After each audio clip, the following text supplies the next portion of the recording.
Okay. Okay, there we go. I think now it's working. Let me move it back.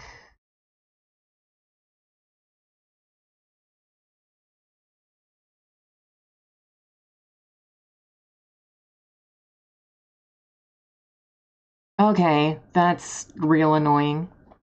My mic only works if it's set on default and not set to the regular mic, which is very annoying. Now I have to troubleshoot that. This is what happens when I don't stream for like 2 weeks. Maybe if I go to a microphone device. Does this work? Okay, so now it's... Oh, it's using the mic from the webcam. That's what it's doing. So I don't even need to... Well, okay. I'm not sure if this mic sounds better or worse. Okay, that's very annoying. I have no idea how that works or not, but I guess we'll just have to deal with it. It is worse. God damn it. Okay. Let me see if I can fix this.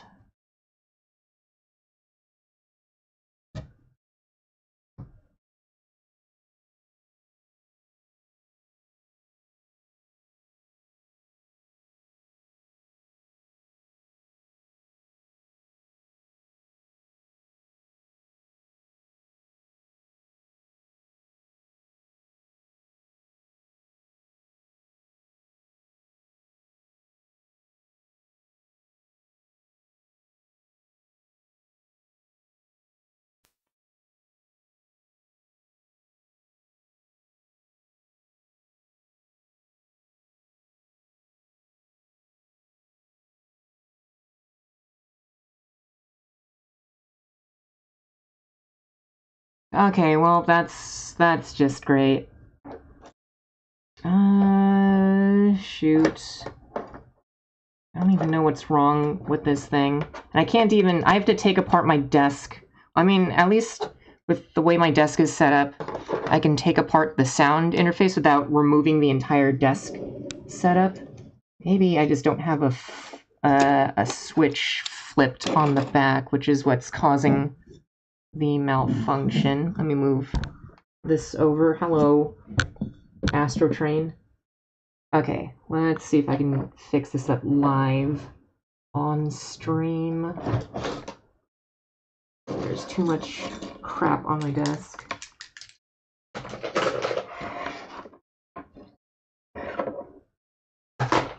I wish I had time to test stream, but I literally, as soon as I got home, it's like I need to go take a nap because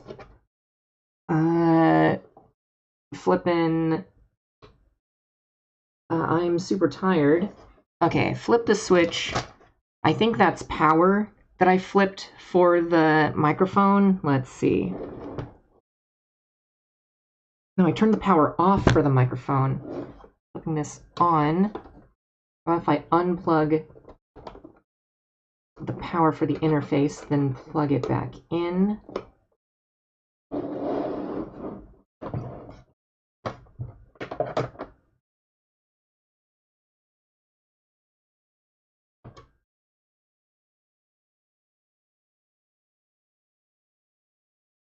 Okay, now let's see.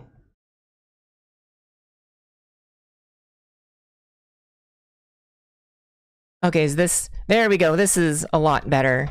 Finally. Okay.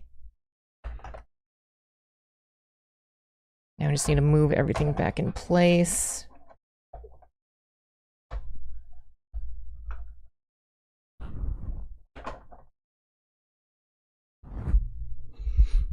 Okay.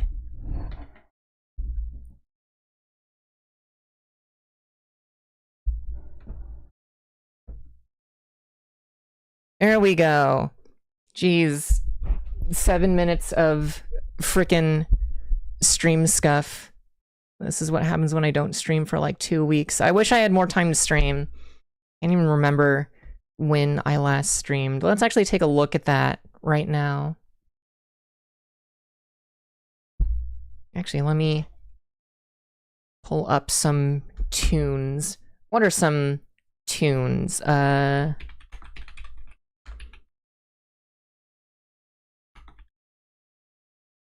Wars Demolition OST, because I've been listening to that as of late. I love this OST. Gotta love this very not good PlayStation 1 game / Dreamcast game. What Astro Train is that?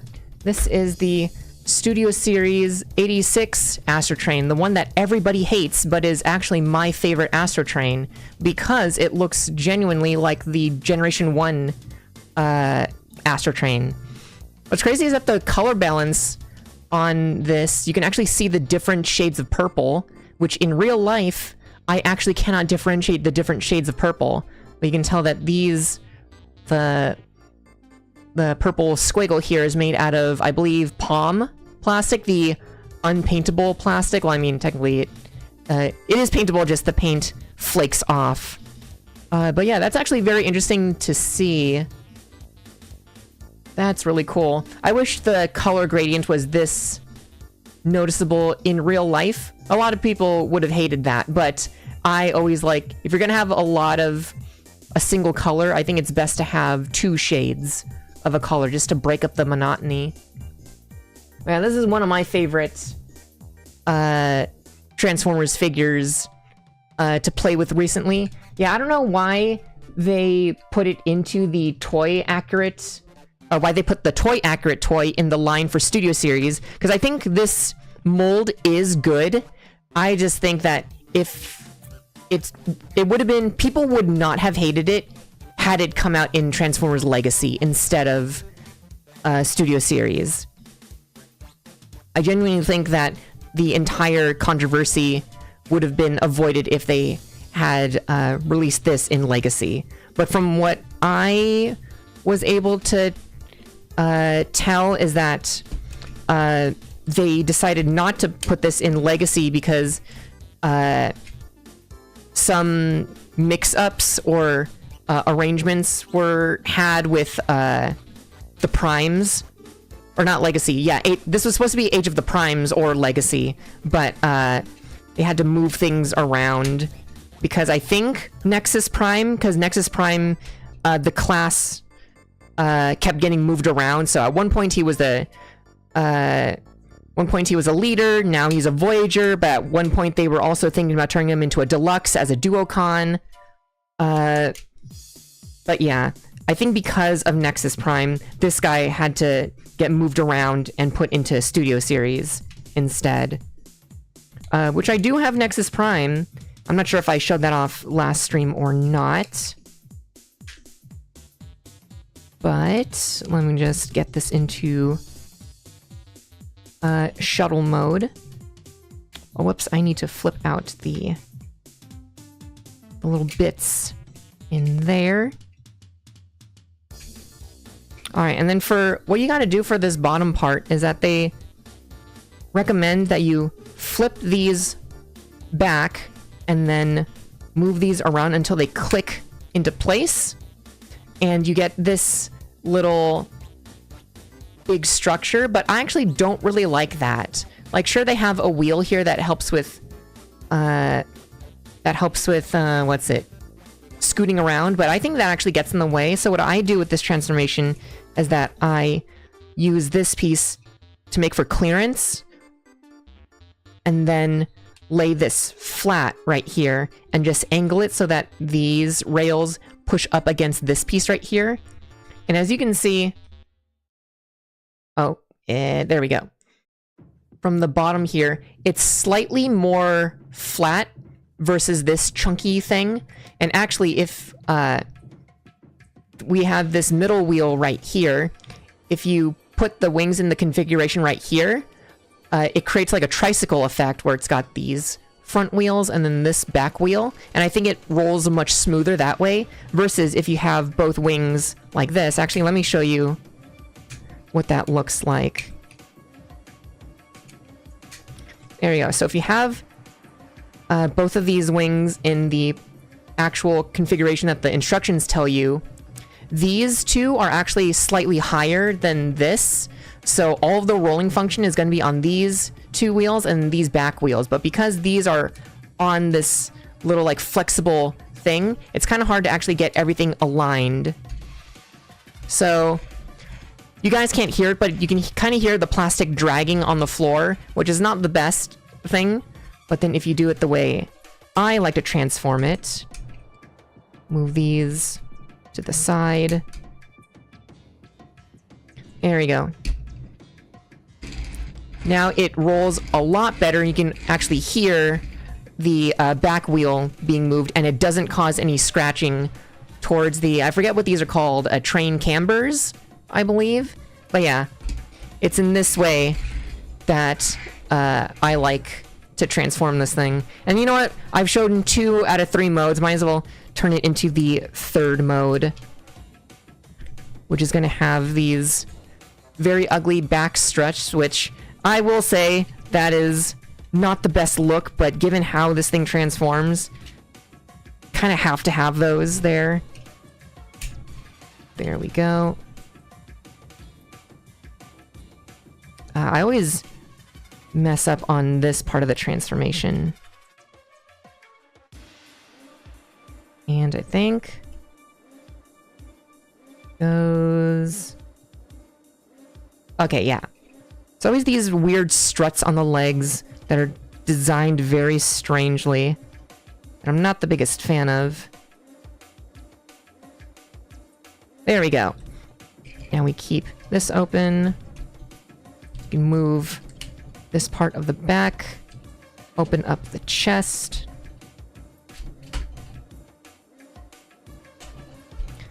Move the arms around. Push down these titty flaps. Paste. There's that. And we go to the chest, or go to the back. Flip out the head. Collapse that back. Oh. Just gotta move the train cambers out of the way. Okay, I think for this one, you need to actually snap these into the corner so that the back of the train actually has room to be flush. Oh, and then let's open up the legs.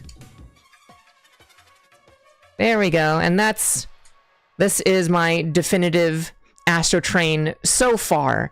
I'm hoping that we're getting a toy color version, because the toy colors I actually prefer on my Astro Train, because it's a light gray instead of a dark gray on here.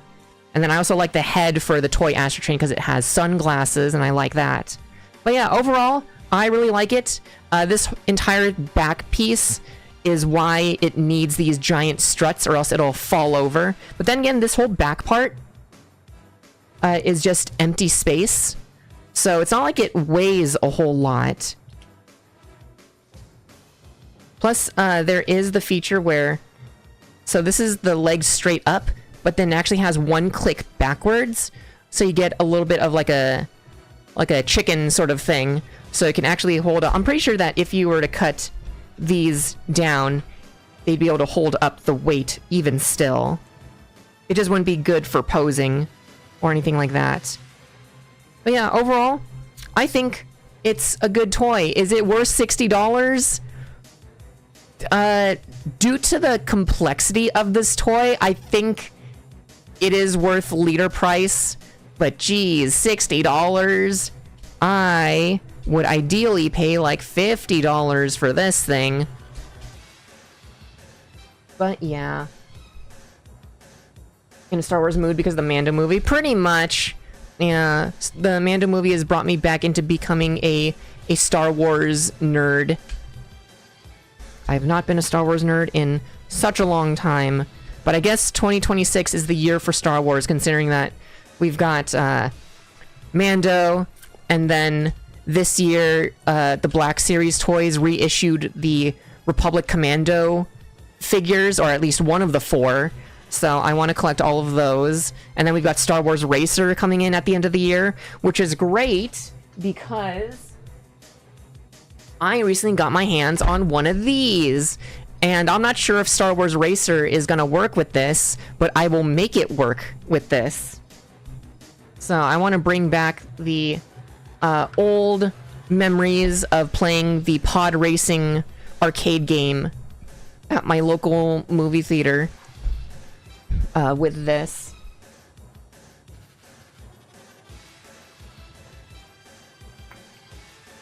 I forgot how much talking there was on stream, so I have to sippy sip.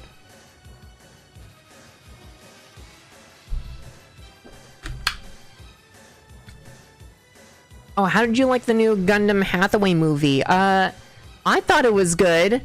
I watched it in English, so I was... Okay, so the weird thing is, there is a... the opening for the movie has... I forget the artist's name, but she's like a R&B artist, I believe. And then at the end of the movie, they play Sweet Child of Mine from Guns N' Roses. And I watched this movie in English, so the music choice wasn't that far off. So it didn't seem that out of place, but I know a lot of people who watched this in Japanese and were really thrown off. But I thought the movie was fine. Definitely better than the first Hathaway movie. I just hope that it doesn't take another 5 years to get Hathaway 3, because Hathaway is a trilogy of Gundam novels that were made in 1990. So, crazy that it takes 30 years to get an adaptation. But, yeah, I thought it was okay. I wish it came out sooner, not because of being impatient or anything, but I wish it came out sooner because the first Gundam Hathaway movie was all 2D animated, you know, had some 3D sections to it, but a majority of Gundam Hathaway 2 was made with Unreal Engine 5. So it looks, if you watch the movies back to back, it looks very weird. There are some moments that look kind of creepy, like when they're showing, there's a moment in the beginning of the movie where they're on like a ship, and the camera's in like Hathaway's bunk, and it just looks so realistically 3D. It kind of gives the same feel as the Return the Slab in Courage the Cowardly Dog. Kind of has that vibe. But yeah, it was very, very strange. If they had released the movie sooner, they probably would have just kept it 2D before they went full in on Unreal Engine.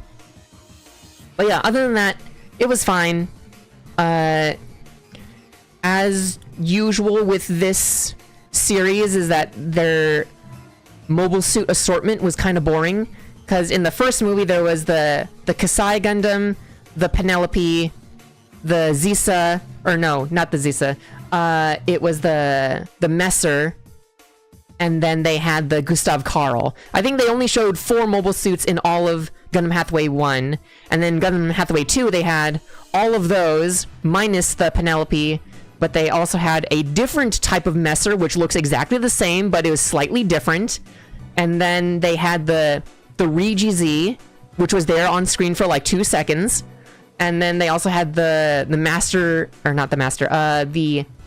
mass-produced new Gundam, which looked cool, but it was inside the Alazeus armor, so it looked like crap. I'll say it. The Alazeus does not look good to me. And then they had the actual new Gundam in flashbacks, because they always, in the Hathaway movies, they're always doing flashbacks to Char's counterattack, which is cool, which gives me the inkling that they're going to remake Char's counterattack. I have a feeling that that's going to be a thing. They have to make it a thing, I swear, because Char's counterattack is coming up on its 30-year anniversary in 2 years, or in 3 years. It'll be 30 years of CCA. So I bet you they're going to remake it, and it's going to make a bazillion, gorillion, squintillion dollars, just like the original movie did in Japan. Because I think before G-Crux, the movie, came out, I'm pretty sure Char's Counterattack was the highest grossing Gundam movie in the franchise. And I'm pretty sure G-Crux beat it. Just barely. Aren't they remaking the OG Gundam? I have no idea. I am so lost on current Gundam projects because they always announce things and then never really do anything. Like, supposedly we're getting a remake of the OG Gundam. We're getting a new animated project for Gundam Wing, and we're getting a new series in the Gundam Seed universe. 3 of those have been announced. They don't sit, Bandai hasn't, they've been announced for like a long time, and nothing has ever advanced from them. I don't know what Bandai is doing. Oh, and then we also have the Gundam movie, which apparently just started filming in Australia, which, that is a choice to film in Australia. I wonder if they're gonna show, like, first-hand perspective of the colony drop or something. But I really wonder if they're gonna have the movie take place in the Universal Century or not. But who knows? So there's 4 Gundam projects that have been announced, but I don't really know if they're actually going through with any of that.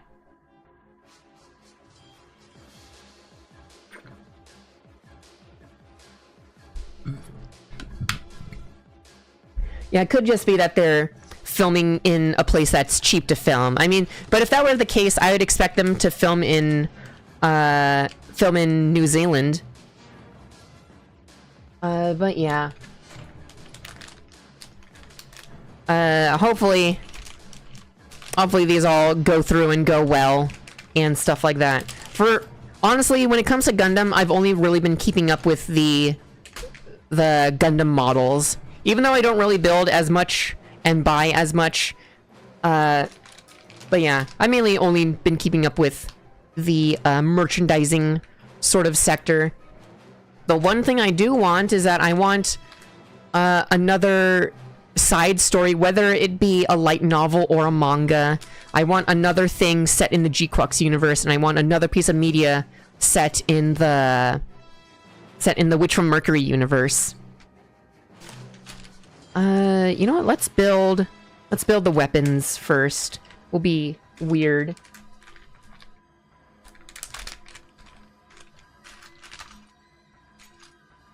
I wonder how far they're gonna remaster for the OG series. Are they gonna remaster all 50 episodes, or are they gonna make it a more condensed version?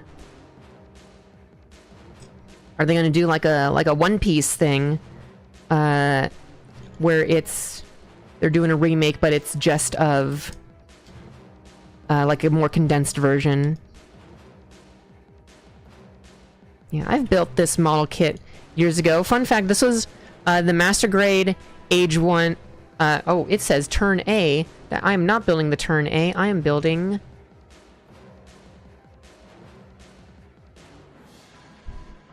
Master Grade...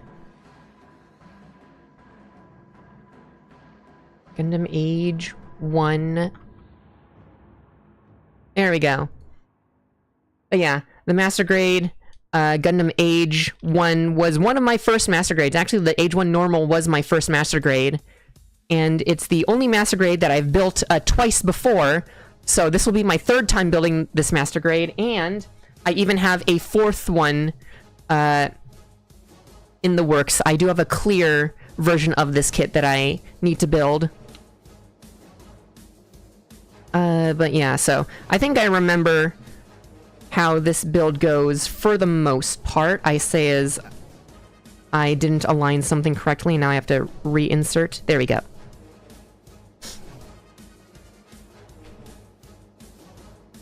Isn't the origin like the condensed retelling of the series? It actually is not. So there is a little bit of controversy with Gundam the Origin. So Gundam the Origin is a separate universe. because it really plays up Char's role. Granted, I have not watched anything Gundam the Origin.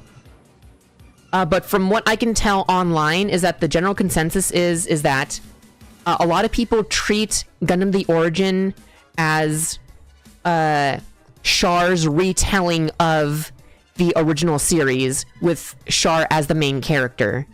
So there's a lot of things that don't happen in the original Gundam series that happen in Gundam the Origin, but they just really gas up Char. So it's not 100%. That being said, I don't know what is up with Gundam the Origin, the island movie. Is it Kukru's Island? Because that story was based off of a couple of cut episodes from the original series, or at least it was cut from the American version, but it was fully aired in Japan, which, as far as I remember, has nothing to do with Char, so I don't know why they labeled it under the Gundam the Origin. So I don't know what's up with Gundam the Origin Kukru's Island. But that seems to be a complete remake. So I'm wondering if they're gonna stick with the Origin style with the remake. This... Wait, does this go? Yeah, this goes right here.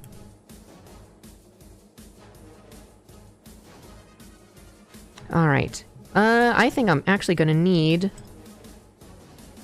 the instructions. Maybe not. Maybe I think I remember how to do this. No, that doesn't look right. Oh, but this looks right.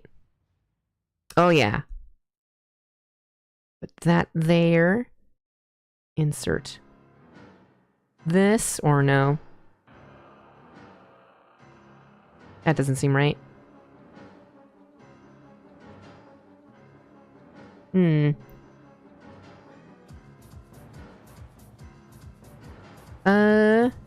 Nope, okay, I'm definitely gonna need the instructions. I'm gonna go pull that up. Talking about robots, what did you think of the droid design in Mando and Grogu? I love the two guards that were in stop motion. Actually, I was gonna bring that up. You know, why don't we get into full Mando and Grogu talk? No spoilers, but I can't even think of any spoilers. A lot of stuff doesn't happen in this movie. It was an okay movie. I had fun with it, but in the grand scheme of things, this movie is greatly inconsequential with the greater story of the Star Wars universe, and more so, the story of The Mandalorian. Look, I did not watch Season 3. I only watched 2 episodes of Season 3, and then watched a summary of the story on YouTube, and nothing in Season 3 is referenced in Mandalorian and Grogu, so I don't know. This honestly felt like another season. You could have put this season in between, or you could have put this movie in between seasons 1 and 2, or 2 and 3. Like, it honestly feels like that a little bit. But yeah, it was cool. I liked the robot design. I loved seeing B2 battle droids and the Staps back on the silver screen after so long.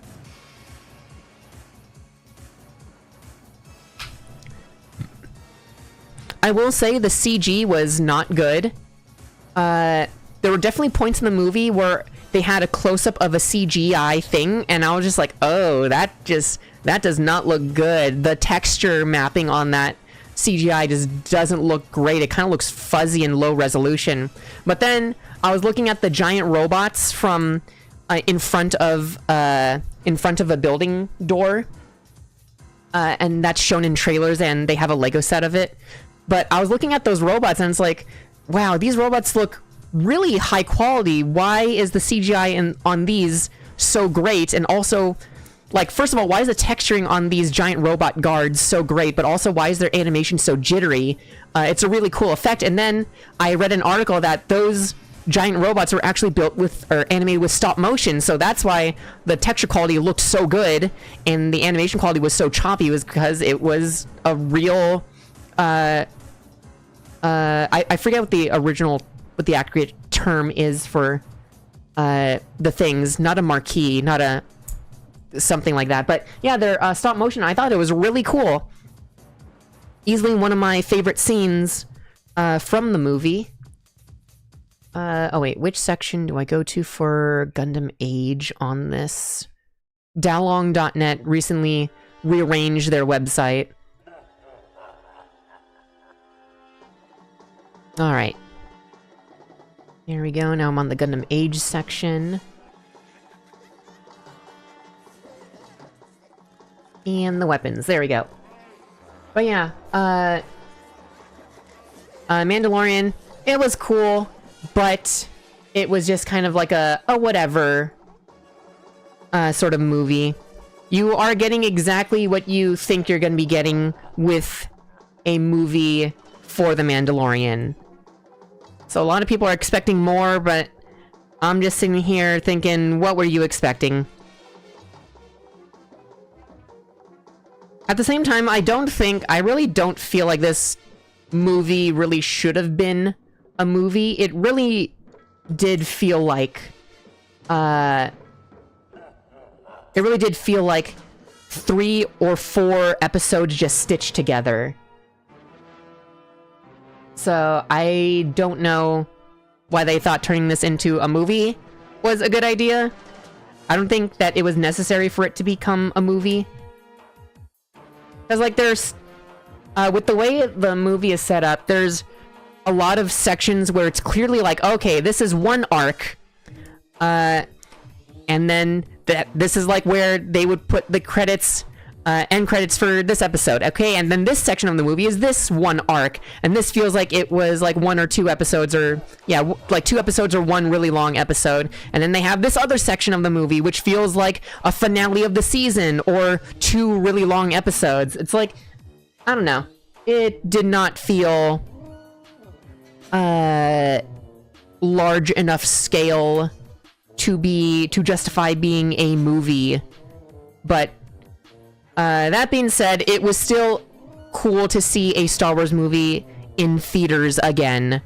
And especially one that was okay, considering that the last 3 Star Wars movies in theaters have not been good at all. But yeah. It's an okay one. Give it like a solid B-, 7 out of 10.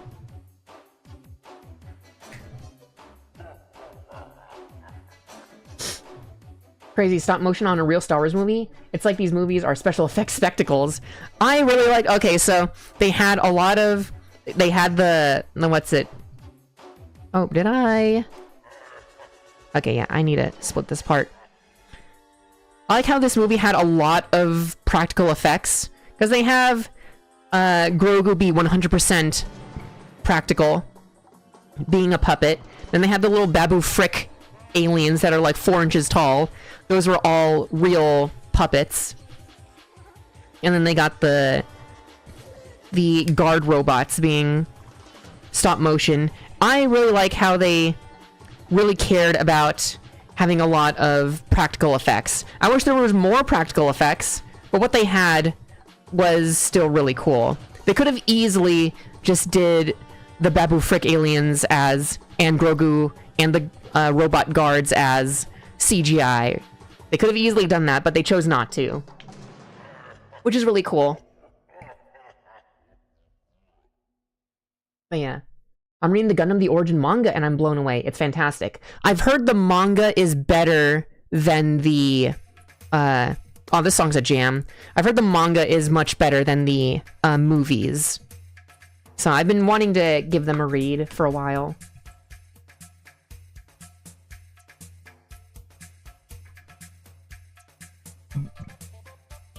They probably made sure this movie could fit anywhere in the timeline of the show. Probably.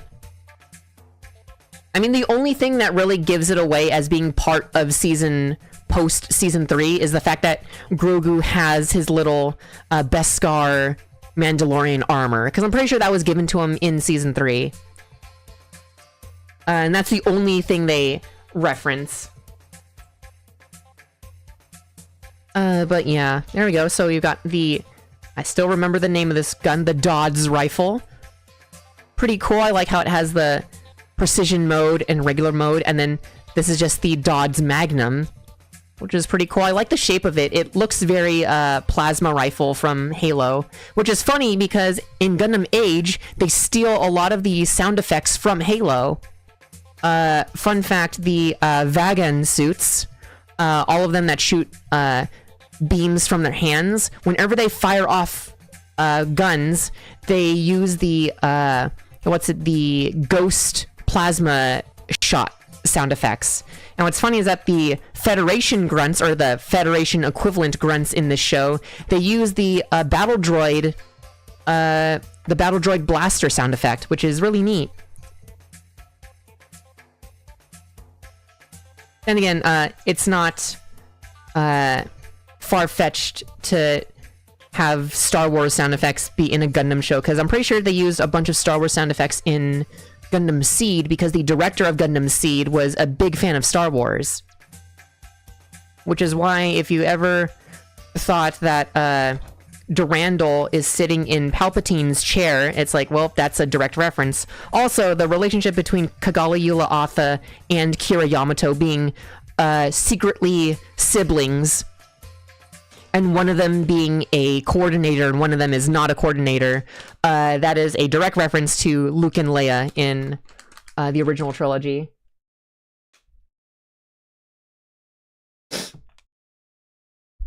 Did the random guy in jeans in the background make an appearance? That was so funny. I can't believe... What was that in season 1 of Mandalorian? That there was just a random guy in jeans? Some random guy on set? Oh no, we're out of the Star Wars Demolition playlist. Let's do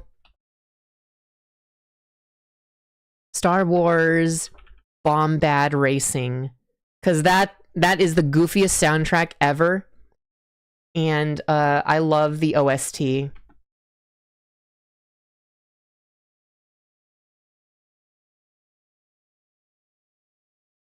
There we go. Super Bombad Racing. Oh no, this is a YouTube mix, not an actual playlist. Excuse me. Where is an actual playlist of this game's soundtrack? I guess it is not here. Yeah, we'll just play this YouTube video. It's the intro and title.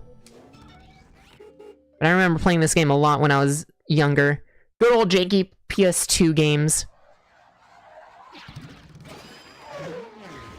There we go. Yeah, this is the world's weirdest remix of the Imperial March.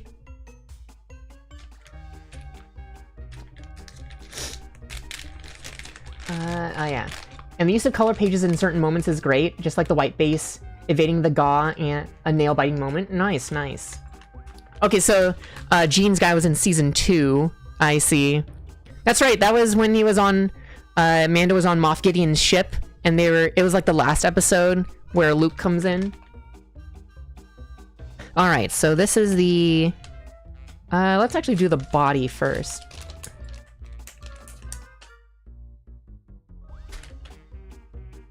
I think some of those blast effects are stock Adobe sounds.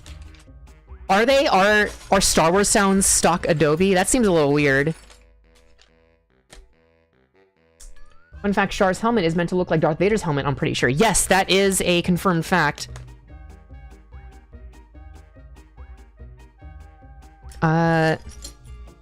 Every time somebody says that fact, I'm always reminded that Star Wars to America is, Gundam in Japan is what Star Wars is to America.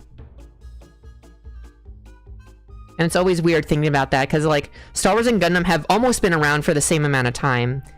Gundam came out just 5 years after Star Wars, and yet a lot of Gundam is inspired by Star Wars. And then Star Wars goes back and re-inspires stuff into Gundam, which is kind of crazy. You should play the Disco Star Wars album from the 70s. I did not know something like that exists. I meant they look very similar. But yeah, I think if not that Char's helmet was meant to look like Darth Vader's, I believe both of them have the same origin. Because a lot of, because Darth Vader's helmet was supposed to be like a German soldier helmet, and then, you know, it's no surprise that Xeon, a lot of Xeon stuff is based off of German design. Yeah, Darth's helmet is based off of German helmets. Yeah, I think, yeah, so it's not that Char's helmet was directly based off of Darth Vader, but both Darth and Char have the same design origin.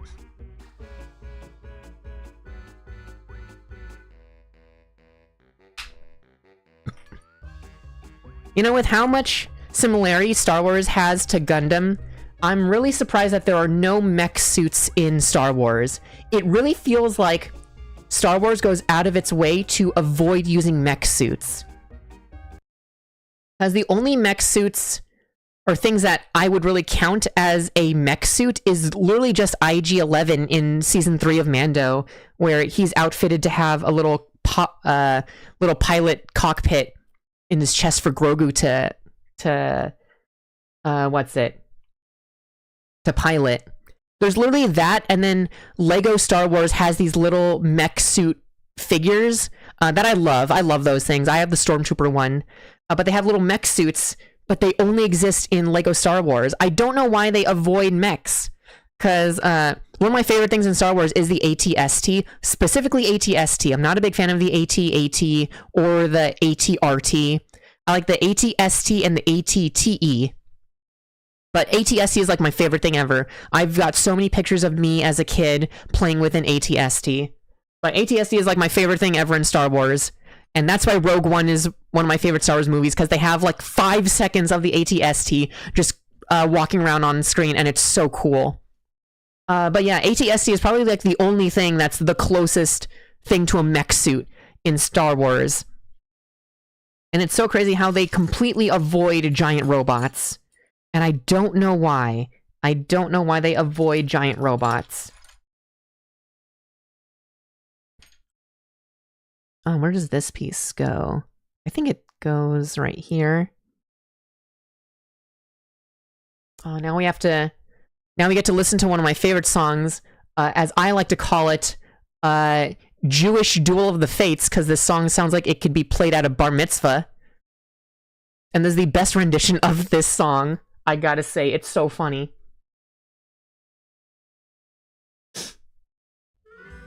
The Death Troopers were mech suits in the extended universe stuff. They're like armor that you put on top of a person in a weird cyborg way. So I guess it's not really a mech suit, that's more of like Halo power armor. But yeah, in The Mandalorian, Death Troopers are just droids. I guess Lucas wasn't that interested in doing mecha. It'd be expensive then, while ships are easier to make and move. That is true. But even mech suits in the American sense. Well, I guess American mech suits are literally just tanks with legs. But I'm thinking stuff even, like, think of a Mech Warrior, where it's literally just a tank head and then 2 legs. Like, I guess the AT-ST is already like that, but it's just a little bit too thin and fragile. But, like, I can imagine, like, a mech suit for, like, a hut or something that doesn't have legs.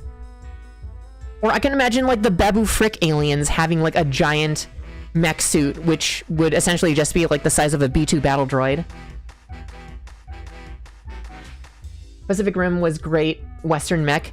Probably the only good Western mech, because every single other Western mech is literally just stolen from Japan. Like, Voltron, excuse me, that is, Beast King Go Lion. And then Power Rangers, we've got the Super Sentai Megazords. And, this is debatable, but, Optimus Prime is a mecha in the original toy. But that's Japanese. All this American mecha is literally just, Japanese cultural appropriation. I mean, not really, but it's so funny how so many, quote-unquote, iconic American robots are actually just repurposed Japanese things. Where's the other piece of this frickin' neck?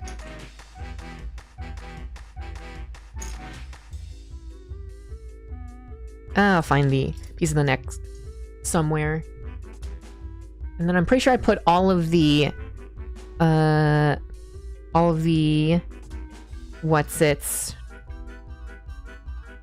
polycaps in the right spot.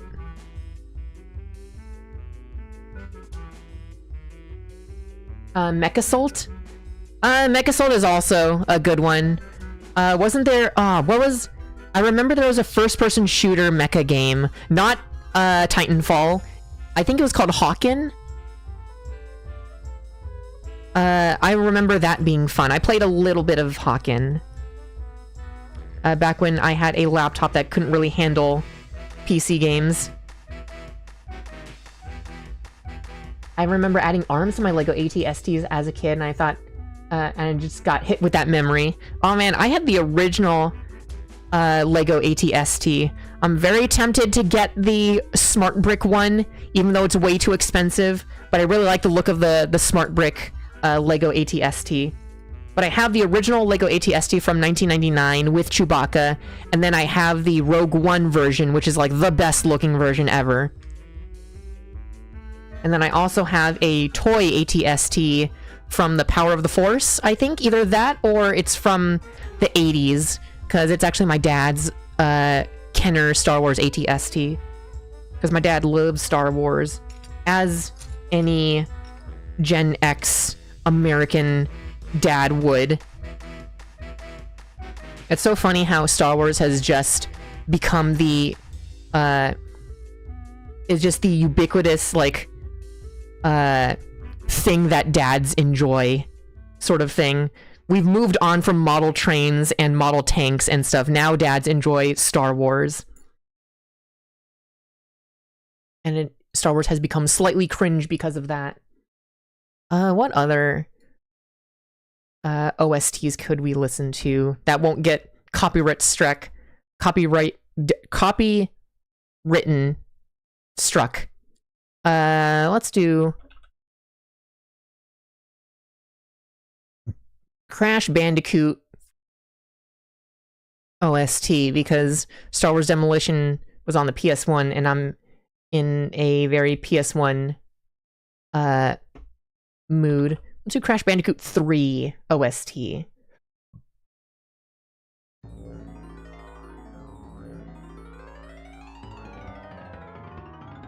Created and developed by Naughty Dog. A Universal Studios production presents. Power of the Force 90 Star Wars toys were so silly in how small they were. How swole they made all the dudes at that time. Yeah, it's so funny how swole they look, because look at this. Yes, I do actually have a bag of Power of the Force figures, because these are my childhood Power of the Force figures that I dug out of storage. Look how swole they made the Stormtrooper. And then I actually have... I do have a 1977 Kenner 1978 Kenner Star Wars figure. Here is my original Kenner, or my dad's original Kenner Star Wars figure. So this is from... Yeah, it says 77 on the back of the leg. Look at how this guy looks versus how this Stormtrooper looks 20 years later. I don't know why the 90s were so obsessed with turning every action figure to look like frickin' Hulk Hogan or the He-Man. Speaking of He-Man, I cannot wait for that movie in a week. Is that TR-8R? No, this is just a regular Sand Trooper. This came with a Dewback figure, which I do not have anymore, unfortunately. But yeah. Also, look at the difference it makes. Oh, I totally forgot my camera is not on autofocus. It's on manual this time. But yeah, let's go camera control.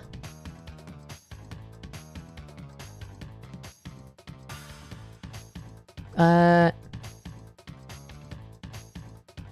yeah, there we go. Yeah, look at the difference the molding makes from 1977, and then this one is from... this one says 1995. So not exactly 20 years. This is 18 years of difference between these two figures. So silly. So silly that all the 90s figures, that every action figure in the 90s just has the big buff effect. I don't know why. I blame He-Man. Was He-Man... Oh, geez, my nose. Oh, I have to sniffle. Give me one sec.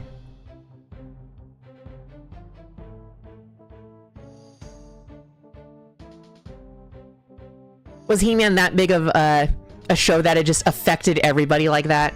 Maybe, was it He-Man plus the rise of wrestling? Because WWE was really big in the 90s, right? 90s and the 2000s. Stone Cold Steve Austin and Dwayne The Rock Johnson and... who else? The Slim Jim guy. That wasn't Hulk Hogan. Hulk Hogan was...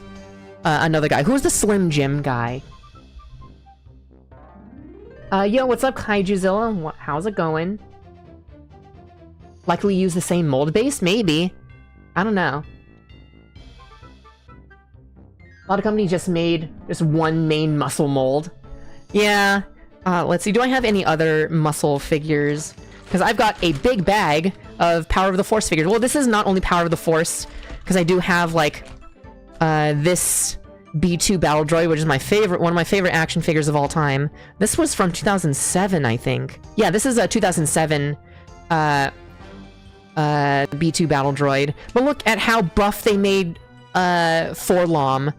Forlom is one of my favorite bounty hunters, and they just made they made him so buff, and his stance is so wide. I'll have to show you how buff they made C-3PO in this. Where is my C-3PO? There we go. Look at how buff they made C-3PO. This guy is so swole and so shiny. But yeah. But then they made other characters. Well, I guess this guy is kind of swole too. I was like, they kind of made the side characters not as swole. I mean, yeah, because they made Hammerhead. Hammerhead just looks kind of normal. But I think this... I forget what character name this guy is, but this is a Gran. That's his species, and I know that because this species was all over Star Wars Bounty Hunter, that PS2 game. But yeah, I've got...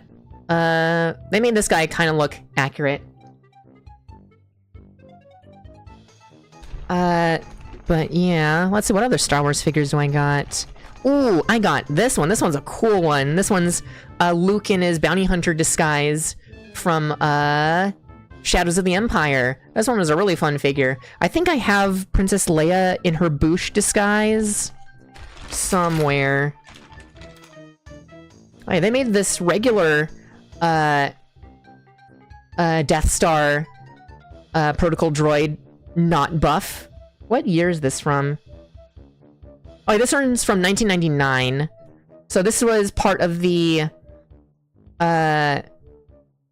what's it? This was part of the, whatchamacallit, the Episode 1 series of toys. It's weird how Power of the Force from 1995 to 1998, they just made every character buff, and then once Episode 1 came out, then they made everybody just regular looking. Like, I think this one, I'm pretty sure this figure is a post, whatchamacallit,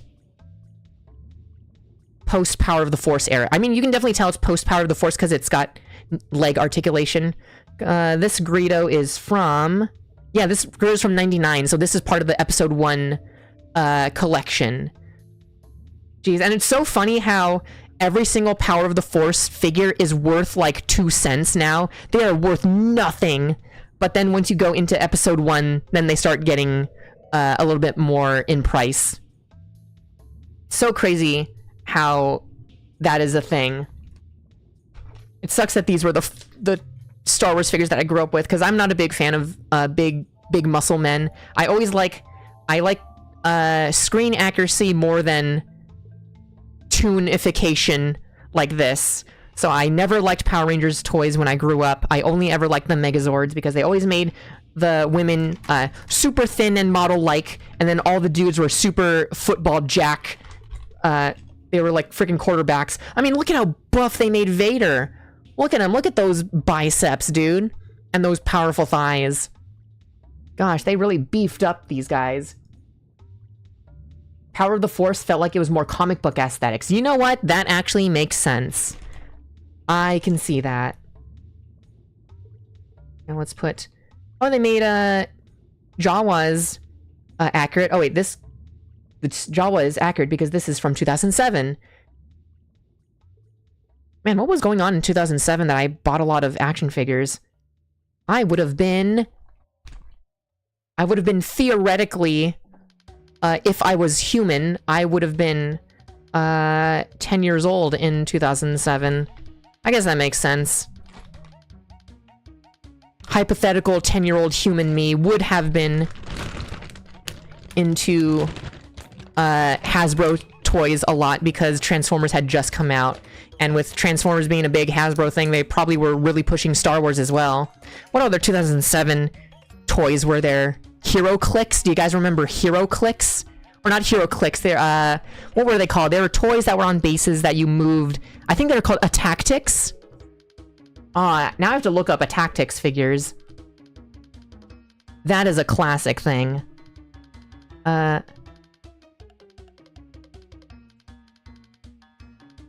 Yeah, these were it. Tactics. They were like Hero Clicks toys, but they made them for Star Wars and they made them for Transformers. Oh man. I remember having I think it was like a Optimus Prime versus Darth Vader set. Oh, I had this one. I had this Clone Commander. I remember I got this, or I got one of these clones from Star Wars Celebration 3, which was a convention for Star Wars Episode 3. I was a volunteer at that convention, believe it or not. But that wasn't 2007. That was 2005. Oh god. Look at this. That is horrifying. That is like they mixed Jabba the Hutt with frickin' Dr. Octagonopus. Ball firing action. That actually looks kind of fun. Do you guys remember Battle Beat-em-on? This kind of reminds me of Beat-em-on, which actually was around the same time as this. Did I type in Star Wars Tactics? No, I want to look at Transformers Tactics. Yes, there we go. They had... This was when Cybertron was a thing. So they had these ones. I could have sworn they had an Optimus Prime versus Darth Vader set. Oh man, how much? Okay, how much? I'm not gonna buy it, but how much do Tactics go for on eBay? 48 Tactics figures for 54 bucks. Not bad. 69 nice Tactic figures for 100 or best offer. Yeah, it looks like these things go for nothing, really. Ooh, a lot of Tactics for 16 bucks. Not bad. Comes... Ooh, wait, I had the Super Battle Droid one. Yeah, I remember getting one of these from the Star Wars convention. Bunch of Battle Droids, the Boga. I think I'd always wanted the General Grievous and the Magna Guards. But yeah, Tactics, so cool. I should probably focus on building this freaking Gundam. I think I was out of my toys phase in 2007. I was too busy watching Gurren Lagann and using an iPod. Oh man, I remember, oh whoops. I was watching Gurren Lagann in 2009 when Funimation uploaded the entire series in English on YouTube. I didn't even have to watch it in 3 parts on YouTube, or have to deal with the Spanish subs. I remember that's how I was watching Sergeant Frog. Watching in 3 parts. Oh, I was watching Sergeant Frog, Ozymandias, and Lucky Star in 3 parts on YouTube, and sometimes having to watch the Spanish dub. Or Spanish subtitles. Oh, and Naruto Shippuden. I was watching Naruto at that time. I don't remember a single thing from Shippuden, though. Alright, so we have to get this piece. Get this one. Then... oh, this piece on the side. Dude, I did the same with Ranma Half, too. Oh, I need to watch the second season of the new Ranma Half. Okay, wait, I have to put this in here. Then... oh, come on. I have to, like, align them up in a very specific way and then push them through.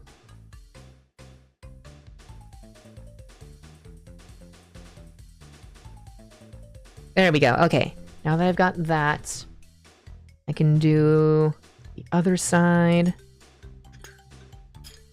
Oh, where did... oh, piece right here. You think the new Star Fox game will lead into an R-Wing model kit? The detail and new version of the R-Wing is so intricate. Probably... I don't know. Nintendo doesn't make a lot of action figures. Like, it doesn't feel like they make a lot of action figures. We'll probably get a cool amiibo, but I don't like the quality of amiibos. So, I hope we get, like, a Soul of Chogokin figure of the R-Wing. That'd be really cool. Oh yeah, I guess we're gonna be talking about Star Fox now that we've brought it up. Star Fox, I think it looks good. I don't get the, I don't get where people are coming from when saying that it looks like garbage. I think it looks fine. And I feel like a lot of people who don't like the look of Star Fox game, of new Star Fox game, or I feel like, not that people who don't have, who don't like the new look, I think a lot of people who are throwing their opinions on Star Fox have probably never played a Star Fox game, so, like, what's even the point of making an argument and being all up in arms about a product that you know you're not gonna buy? Like, when was the last time any of us have played a Star Fox game? I don't know a single person who has played Star Fox Zero. I think the last Star Fox game I legitimately played was Star Fox on 3DS. And Smash Brothers does not count. Okay, so I've got these pieces. And then before the 3DS one, I'm pretty sure I played a little bit of Star Fox Assault. Which is the one that came after Star Fox Adventures. So I never got to play a game with Crystal. But I really hope Crystal is in the new Star Fox. But probably not, because the new Star Fox game, I don't know why they keep doing this with Star Fox. But they are... the new Star Fox game is going to follow the story of the original Star Fox. Which... they have done this for Star Fox like 5 times. They have done... okay, so the original Star Fox on Super Nintendo. Then they had Star Fox on GameCube, which is just a remake of the Super Nintendo one. Then they had Star Fox... or not on GameCube, on N64. Then they had Star Fox on 3DS, which is just a remake of that one. Then they had Star Fox Zero, which is a remake of that one. And now they have Star Fox, the new one. So it's like, they have made the exact same game, or they had made the... not the exact same game, but they have made the same story now 5 times. Like, what are we doing? Why? Why is this happening? How are there more remakes of this game more than side games? Because so far there's only Assault, there's the Slippy Tower Defense, there's Star Fox Assault, and Star Fox Adventures, and that's it for side games. How? Yeah, 3DS was a remaster, Zero is a reimagining. I still think reimagining is still the same sort of idea of retelling the same story. And Star Fox 2 is the last newest game that wasn't a port. Oh yeah, and there's also Star Fox 2. I mean, if in the new Star Fox they combine the story of Star Fox 1 and 2, that would be kind of cool. Because it's crazy how Star Fox 2 was only officially released via the Super Nintendo micro console. Like, Command, that's what the Tower Defense one was. But yeah. I don't know why they do this with the Star Fox series. It is very weird. It feels like they treat Star Fox as nothing but a tech demo. Where it's like, okay, we have a new console, might as well throw a Star Fox on it just to show what we can do with the technology. Let's just remake the entire story again, but just with new technology so you can really see the difference of how far we've come. And it's like, why? Why keep doing this? They are beating this dead horse. And it's like, if you're... Oh, this isn't even a Gundam piece. This is a part of... This is Hammerhead's gun. If you're gonna do that, at least swap it off with generations. Do one generation, you do a Star Fox game. Then the next generation, you do an F-Zero game. Because I've been wanting a new F-Zero game. And a lot of people recommend Redout as an F-Zero-like game. But I've played Redout a little bit, and I'm not the biggest fan of Redout. I like F-Zero much better than Redout. I've not played Redout 2, though. I've been playing a lot of Redout 1. And I'm not a big fan of Redout 1. But if Redout 2 is anything better, is anything like old F-Zero games, I will give it a try. I feel like no future racer actually captures the spirit of F-Zero. Exactly, yeah. You know what I want? I will settle for? I want to play F-Zero, the arcade game. I've always wanted to play that, but I've never been able to see that in person before.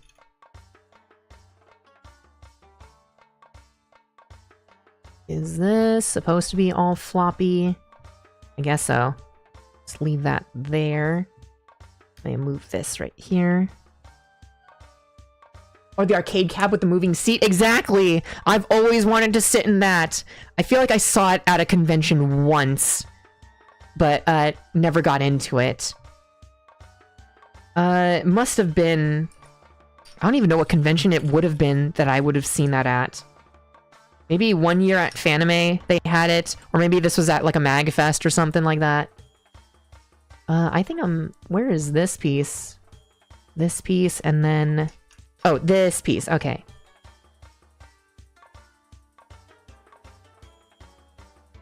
There we go. And then that connects... Oh, that doesn't even connect.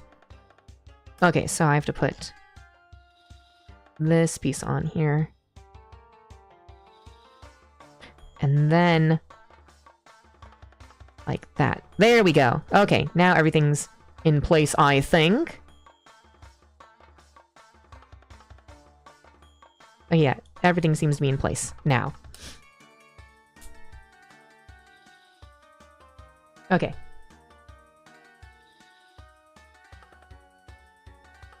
Yeah, there's F-Zero GX on the GameCube. Oh wait, F-Zero GX is on the GameCube Virtual Console on Switch. Oh, too bad I don't have a Switch 2. I'm really debating on whether or not to get a Switch 2, because, like, I don't need a Switch 2, but the Switch 2 is going to raise price soon. At the same time, I'm now looking for an apartment, so it's like, I think I'm just going to have to bite the bullet and just buy the Switch 2 at a later point in time. Man, why does everything have to be so expensive now? Dear AI, I want you dead because you're raising the price. You're causing prices to be raised for the Switch 2. Among other things that are awful. Okay, well. I have to put this...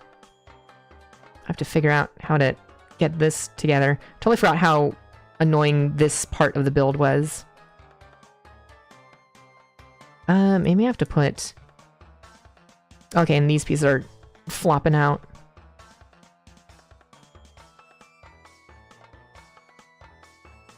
There we go, put that in there.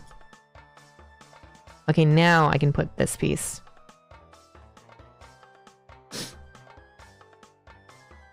All my homies hate AI.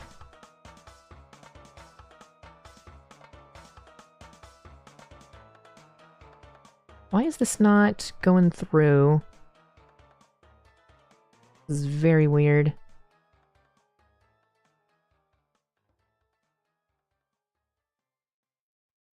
How is this supposed to work?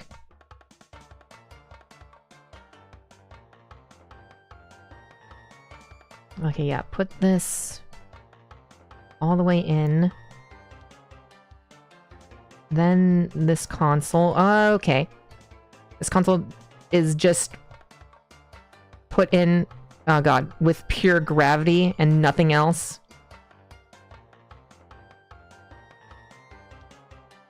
The machine launch got gimped because of the stupid AI bubble. Yeah, that's right. It was supposed to launch with the new Steam controller, right? And god, the new Steam controller looks gorgeous. I want that thing so bad. It looks so cool. It is a $100 controller, but good lord... Okay, this is really annoying me. But good lord, that thing looks cool. And it's so neat how Valve put the CAD files online for anybody to have. And that's the biggest reason why I want it, because I have a 3D printer, so I could use the CAD files and 3D print my own Steam controller shell with the purple filament that I have. So I don't need to go and buy a special controller. If only I could get my hands on clear purple filament, then I'd be all set. And I'd also need the CAD files for the buttons as well, so I can have mint green buttons. Because all of my controllers are clear purple with mint green buttons, and it has to be part of the brand. They all have to match. Okay, this thing is very annoying. I am just gonna leave that console piece out of the build for now.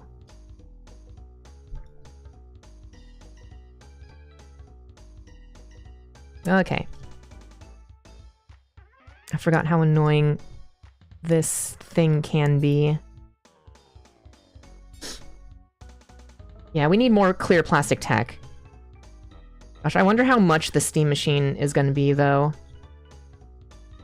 With the price of computers, it's gonna be a bazillion dollars. Oh god.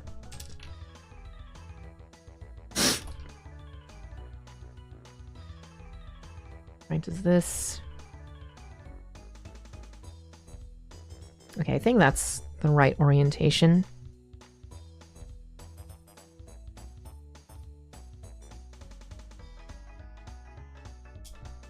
Okay.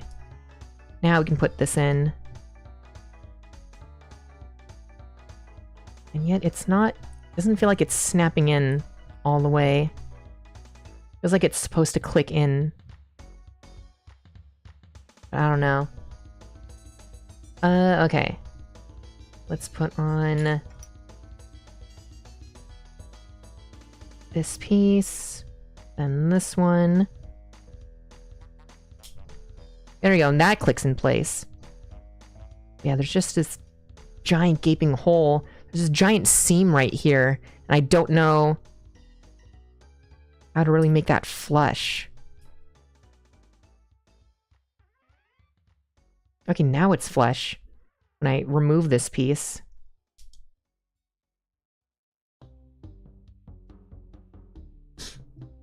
Not missing a piece, just a piece is placed very weird.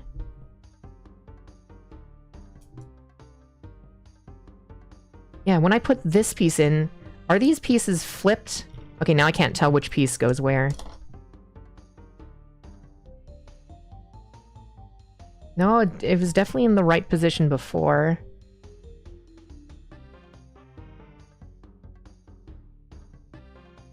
Oh my gosh, it is so hot. It was a mistake wearing a sweater. But it is too late to take off the sweater now. Yeah, it's like these pieces are slightly raised.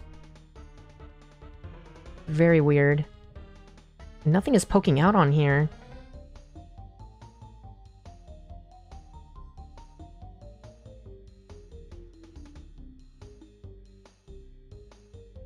Okay, now it's all flush. There we go, okay. Finally. There's that. I'm gonna leave it does have like a green A to put in here, but I'm gonna leave that for later because I want to get my silver paint, which I'm lending to a friend right now, so I don't have silver paint. But I want to paint the back of it silver so it actually reflects and stuff. So I'll leave that off for now. There we go, and we've got the chest unit. Okay, that was a hassle. That took way longer than it was supposed to.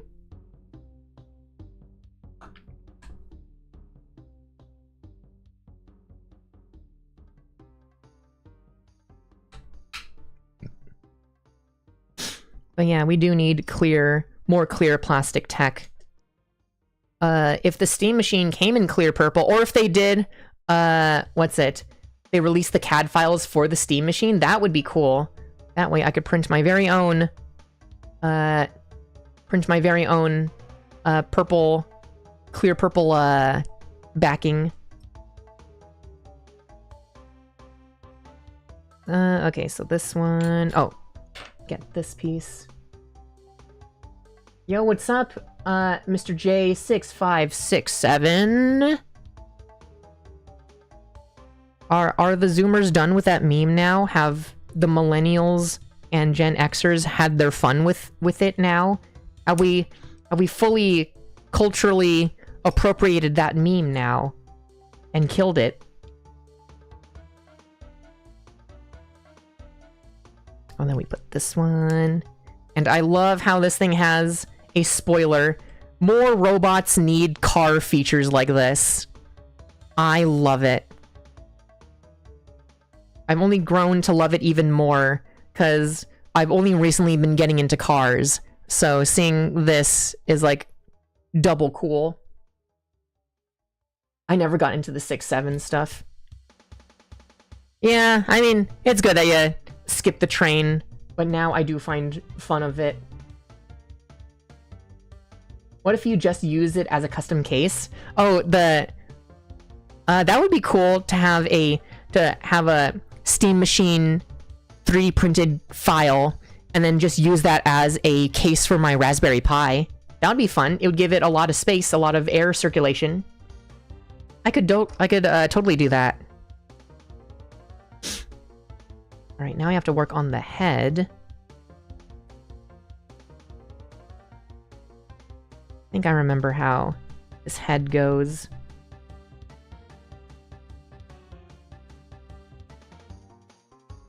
Yeah, I'm remembering.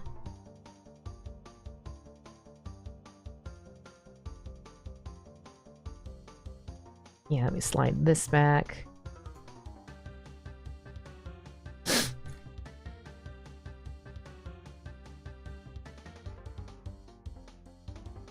Oh yeah, there we go. I remember how to build the head. This is one of my favorite Gundam head designs. I have to change the focus.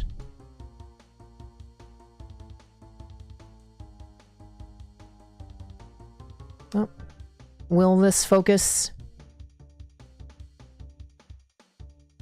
Come on, focus. There we go. That is such a cool, clean head design.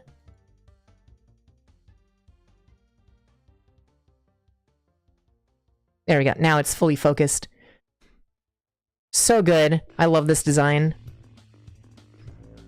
Gundam Age may not be the best Gundam show, but I think Ebikawa did masterful work on the mobile suit designs. Oh, here's the neck joint. Okay. We are not missing the piece. Oh.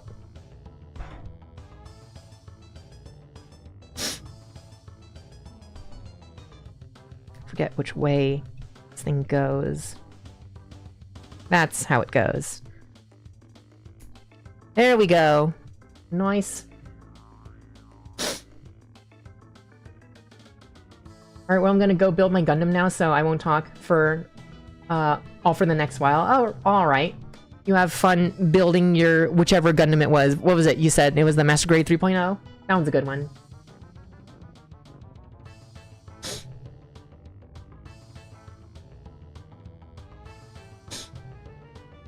I like the designs in Age. They're so clean. They're also clean. I love the designs that actually never showed up in the show. Fun fact, Gundam Age was co-created by the video game studio Level 5. And Level 5, for those of you who don't know, I believe they created Professor Layton, and they did, I think they do a lot of licensed games, like Inazuma 11, and other stuff for shows. But they mainly made Gundam Age as a way to pivot into like Gundam games, because there were so many different Gundam games for Gundam Age. I remember there was a PSP game, then there was a bunch of different arcade games. There was also a game where you could scan your Gundam, your Gunpla model, and it would appear in game a year before Gundam Build Fighters, which is crazy. But yeah, because of that, Level 5 partially owned Gundam Age, and that's a big reason why Gundam Age didn't appear in Gundam Build Fighters at all up until Level 5 and Bandai came, or Sunrise came to an agreement or something, and Gundam Age was then able to appear in Gundam Build Divers Re-Rise, which is really cool. LBX was their Gundam Build Fighters, pretty much, yeah. I totally forgot about LBX. I never ended up building any LBX model kits. I've always wanted to, though. I've always wanted to get the, what's it? The Achilles? I believe that's what it is. I think that one's is like the Gundam of the show. It's like the main unit. But yeah, always wanted to build one. Just never got around to pulling the trigger on buying one.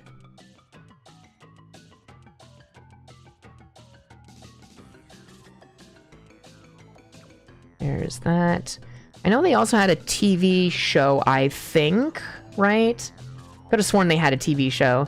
It was like a whole media thing, just the same thing with, it was in the same era as Yokai Watch, where it was another big thing where it's like, game, anime, movies, merchandise. Felt like another one of those.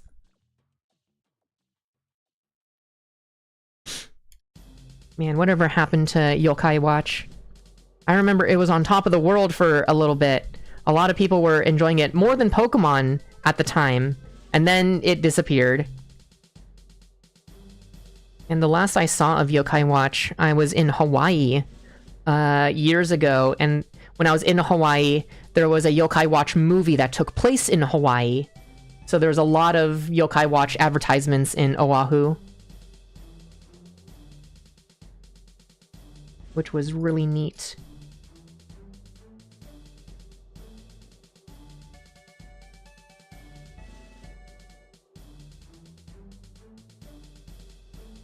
LBX was darker than you think. They stopped an assassination of the Prime Minister? You mean we could have saved Shinzo Abe from the perils of the doohickey by using an Achilles model kit? Amazing.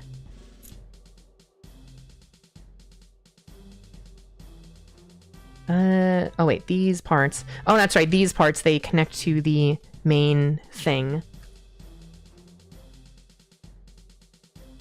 In this piece. There we go. Yeah, the show was censored in the West. What a bunch of babies. Geez, can't have political assassinations in a children's TV show. Even though American kids are so used to seeing it IRL all the time. The game, however, was not censored. Nice. Actually playing it on my 3DS, the second game. Ooh. How are the LBX games? Because when I hear that LBX is like similar to Build Fighters, I think of LBX as like a kid's version of Gundam Breaker. That was a good game. I need to play more Gundam Breaker.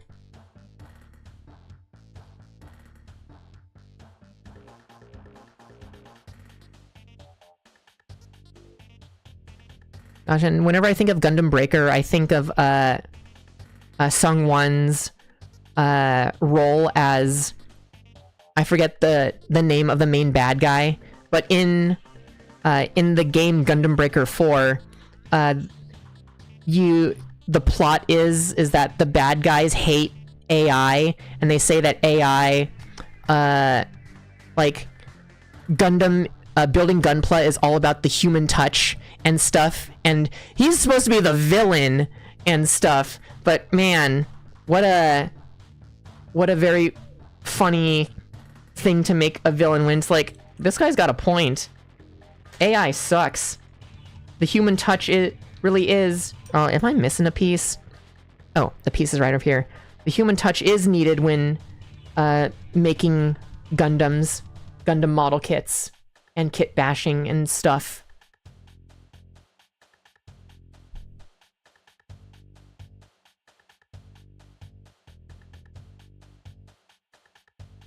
Alright, and then we put this down, snaps into place. Yeah. The game is really good. It's like Custom Robo, and Metalbots and Battle Network had a love child. Ooh, that sounds like all of my favorite things. LBX Double is better, but not in English. Dang. Unfortunate. But it's a good thing that I can read a little bit of Japanese. And because it's a kid's game, you could probably put it in simple Japanese. So even a creature like me could read it. Ooh, I might have to give that a try. I need to homebrew my 3DS first. I've been needing to do that, but I've been afraid to homebrew my 3DS ever since I bricked a homebrewed 3DS years ago. I do have a 2DS that I could use, but 3DSs are so expensive nowadays. That's like, I kind of don't want to risk screwing up a 3DS and having to pay like $400 for a new 2DS. Then again, isn't there like a emulation machine that looks like a 3DS? That's probably cheaper than what a real 3DS would be going for nowadays.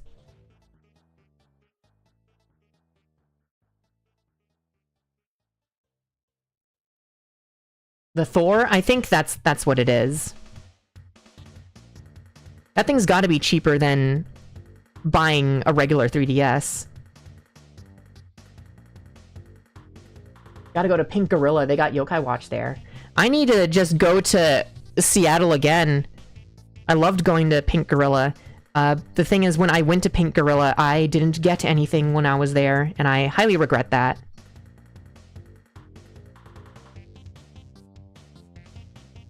And considering that I need to look for a new apartment, I'm just like, or not a new apartment, I need to look for my first apartment. It's like, kind of just wanna move out of state.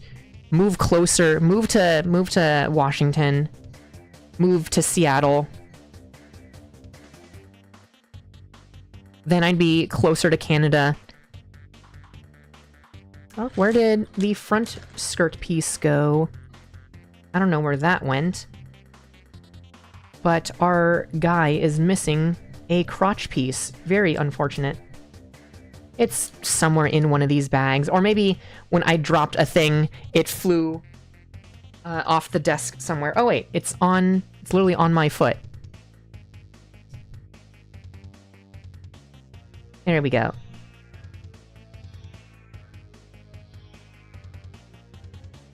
There's that, and then we can add the little stand adapter right into the gooch. It's expensive, but you can emulate a lot of things, so the value is good. That is true. Do you know if you're able to emulate PlayStation 1 games on it?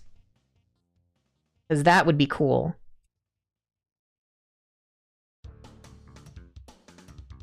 There we go, and that's the body unit.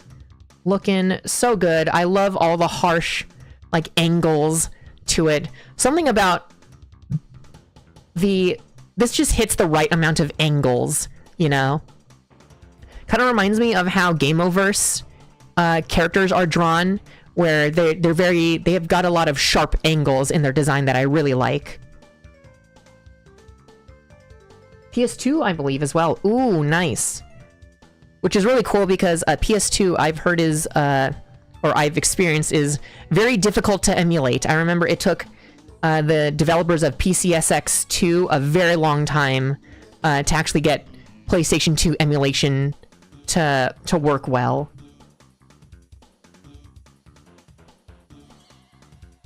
There we go. Now we can work on the limbs.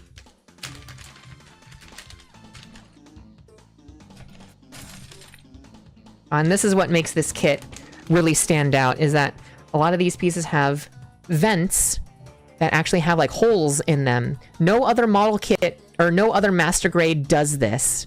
It's so crazy how they only did it with the master grade AGE-1 normal, and that was it. They never tried this with any other model kit. Oh wait, this side goes here. There we go.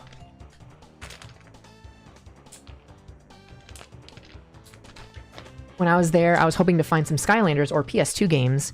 You know, Skylanders is one of those things that I just never got into.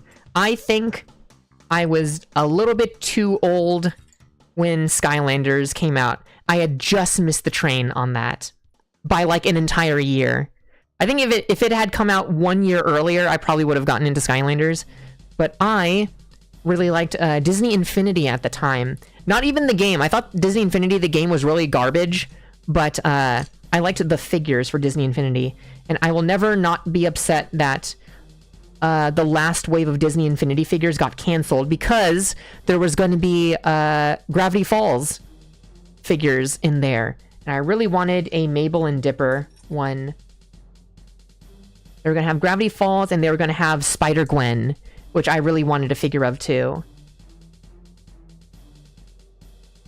Although, from watching the Scott the Woz Toys to Life video, one of the I think it was Skylanders Giants, looked really fun.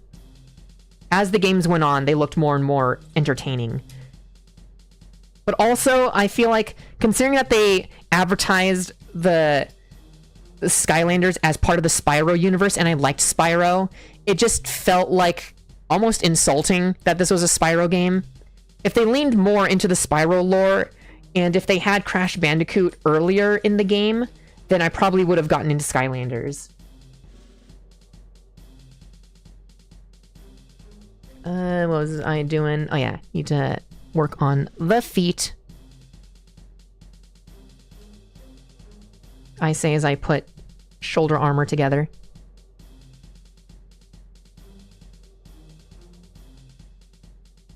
But yeah, I liked the design of the of a lot of the Skylanders designs. Honestly, having an art book of the Skylanders designs would have been really cool. I also heard the TV show was pretty fun for those who watched it. They had frickin' the voice actor for Invader Zim and Billy from Billy and Mandy. He was the main villain, I think. And it's so funny watching videos. There's a YouTube short series called Voice Actors Who Are Everywhere. And there was one for that guy. And everybody's like, oh, I know him as a Skylanders guy. And I'm just like, oh, am I whatever the female equivalent of Unk is now, after not seeing anybody reference Invader Zim or Billy and Mandy? We getting old out here. It's Jover. We are soon to hit our 30s. I'm soon to hit my 30s. Hypothetically, if I was a human that aged.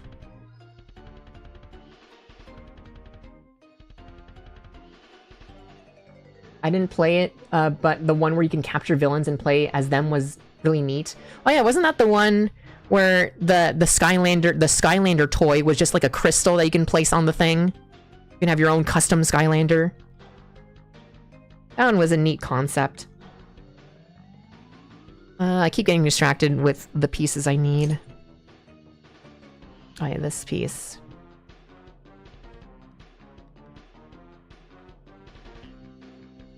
Where is the part that I need? Right here.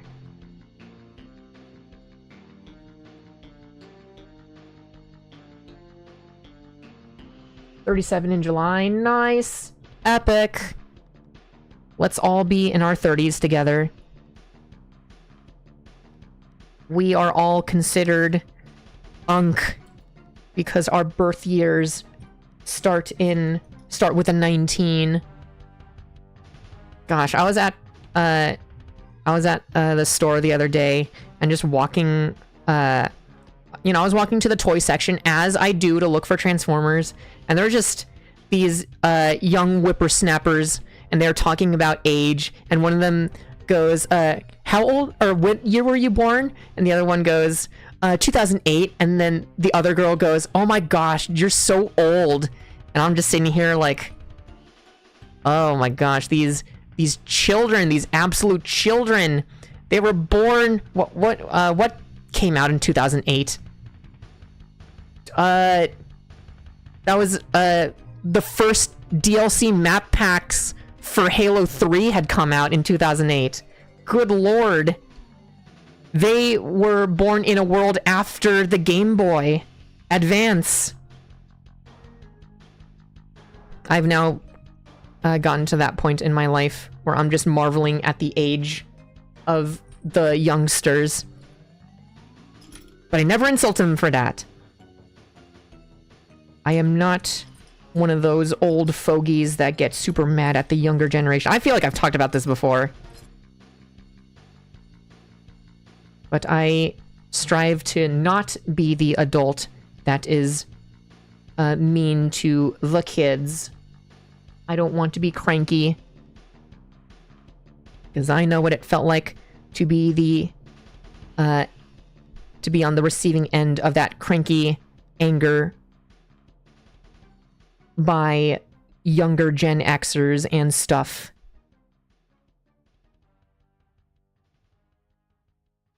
Where is this piece? And this one. Turn 30 at the end of the year. I'm gonna fill a Freddy Fazbear Pinata with mini booze bottles. Nice! Yeah, I don't know what I would do for my hypothetical human equivalent of a 30th. Not sure what I would do.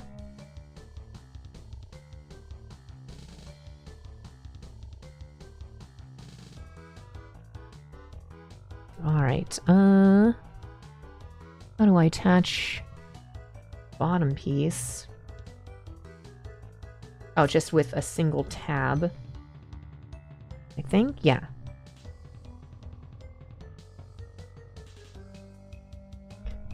Going back to Sergeant Frog, I'm reading the manga, and it's great. The fan service is top-notch. Way more fan service than the anime from what I remember watching. I do remember that. I do remember watching the anime and being like, where are the boobs? Where is the butt? Excuse me. And that was when I realized that sometimes manga adaptations into anime are not 100% one-to-one. Oh, I had to put them on a specific way. Oh, I did not know that. Put on the foot guards a specific way. The panty shots, man. There were so many. I loved it.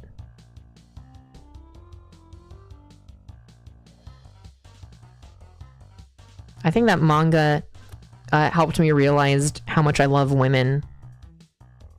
Thank you for my gay awakening, Mine Yoshizaki.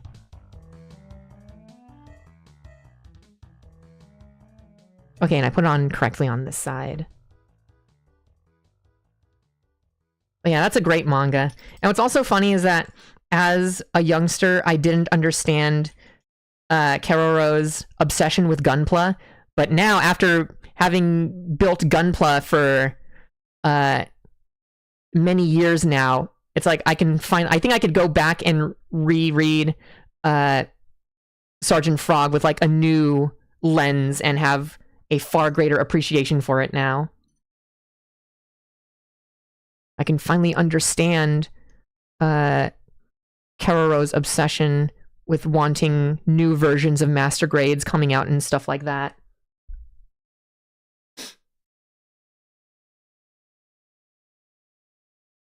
Sergeant Frog manga was crazy. I only ever got my hands on up to volume 4, so I never got that far into the series, but I do want to get my hands... I do have some volumes in Japanese, so I do need to eventually read up on those.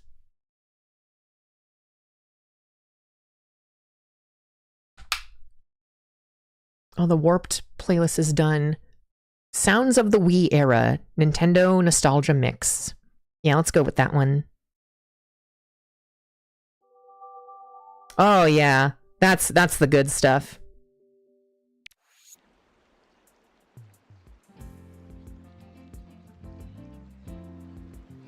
What I need to hear is I need to hear some Wild World music.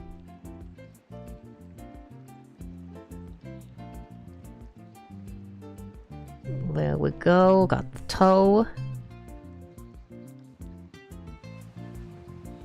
I found a site that has a lot of chapters, nice. I need to find some... I don't know where to read manga online, so that's why I've been resorting to just buying the manga from Japan and just reading and translating with my phone in hand. There we go.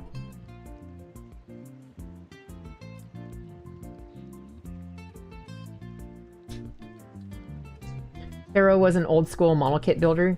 He would use the funny glue. And he would sniff the funny glue. I remember that was in volume 4, or no, it was either volume 3 or 4 where they were celebrating New Year's, and Keroro was building the high-grade Zoc, and it used, or not even high-grade at that time, I think it was just a 1/144th scale Zoc, and he was in the basement, they couldn't open up the window, and there was too much Tamiya plastic cement thinner, and they were all getting like weirdly high off of it.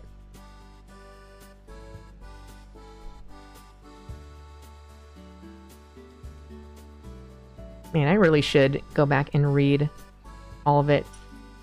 What's funny is that I've also been looking at Mina Yoshizaki's character designs, because I've been doing some character design on the side, and I've been looking at... Do you guys remember Kemono Friends? Mina Yoshizaki did all of the art for the character design for Kemono Friends, so I've been looking at his art a lot recently, and he's been a really big inspiration, really big art inspiration right now. So it's funny how when I was younger, I would use Mina Yoshizaki's art as inspiration when I was first getting into drawing, and now I'm still not good at drawing at all. My drawing has not improved at all since 2007, but it's funny that I'm going back to Mina Yoshizaki for his art again.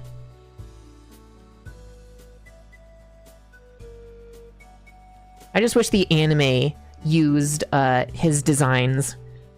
Granted, the cheap 3D does have its own charm, I will say that. But I think it would have been a hit if they used Yoshizaki's art to begin with. Oh, this piece. There we go.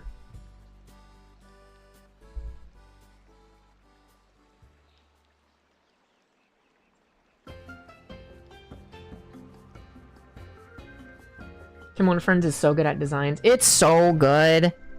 Yoshizaki just knows how to frickin' cook when it comes to animal anthropomorphized designs.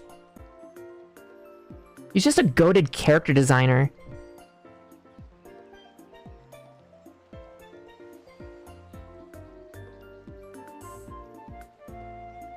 I forgot, speaking of Sergeant Frog, I have, these are my current coasters on my desk right now. Got my Giroro and, Dororo, or Zeroro, his original name. It should have had multiple seasons. It should have. Gosh, may we never forget the penguin who found love Grape-kun falling in love with Hululu, the Humboldt penguin.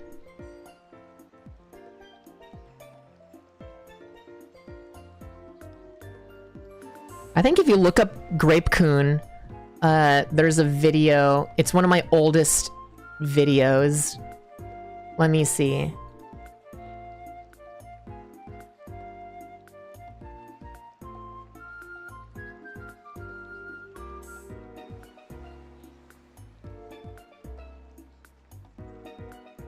Oh yeah, there we go.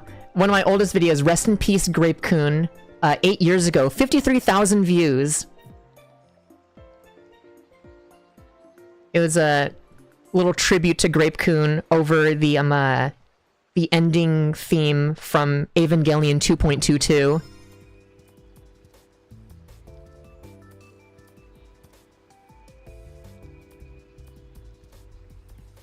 How about a Tokyo Jungle Kimono Friends game? That'd be hilarious. Tokyo Jungle.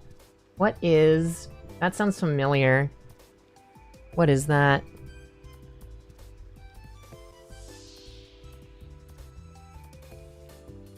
Oh, I've never seen gameplay, but I've seen this. Yeah, Tokyo Jungle. It's a PS3 game where you play as animals inside of abandoned Tokyo. That would have been cool. Did Kimono Friends ever have a game? I feel like it's prime gacha game material. You know, I'm not much for gacha games, but I love animals and I love educational stuff. So, Kimono Friends as a gacha game would probably be something I would play.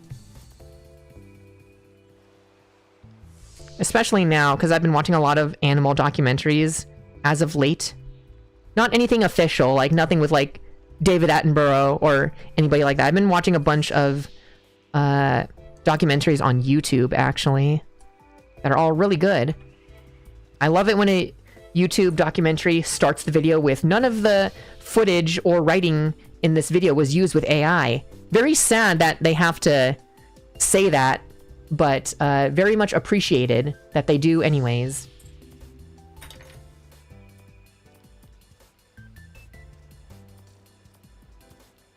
How is this put in? Oh, okay. I am putting it in correct. There we go.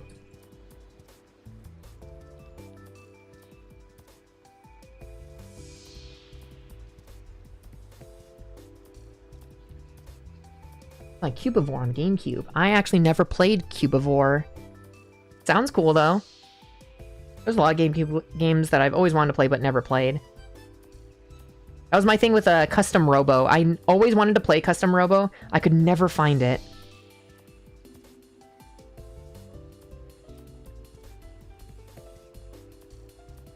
It's super rare.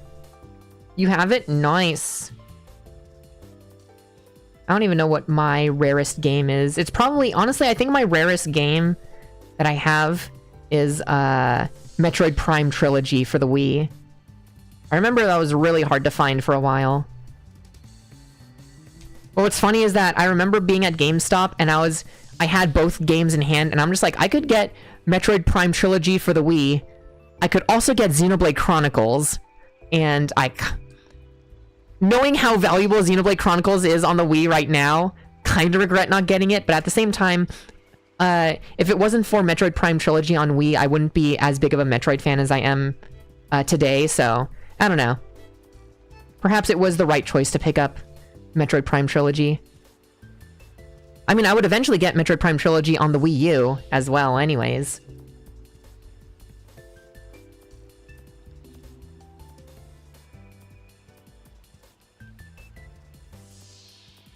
Alright, so this one, go like that. Back here. Oh, it's on Switch 2 also? Well, it's Switch Remastered. I see. I remember Xenoblade Chronicles was $20 at GameStop at the end of the Wii's life. Man. If only we had the power of foresight. Hindsight? Foresight.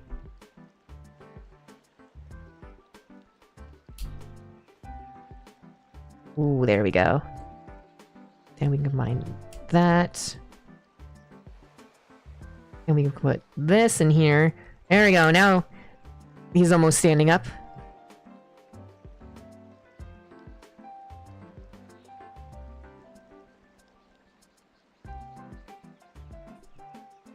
Oh, this is the wrong one. Need this one here.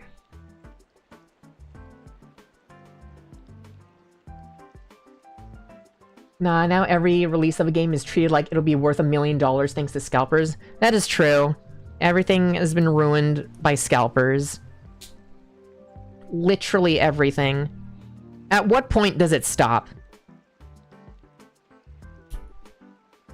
At what point does it just end? Will it ever end? Will Pokemon card scalping ever end? Will Transformers scalping ever end? At this point, people are scalping houses and food and, well, I mean, people were scalping toilet paper at one point, so I guess it really will never end. Wait until people try to scalp air.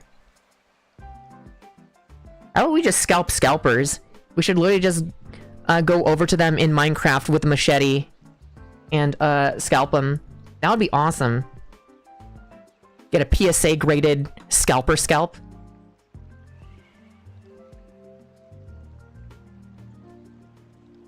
Food is illegal to scalp? That doesn't stop people from doing it.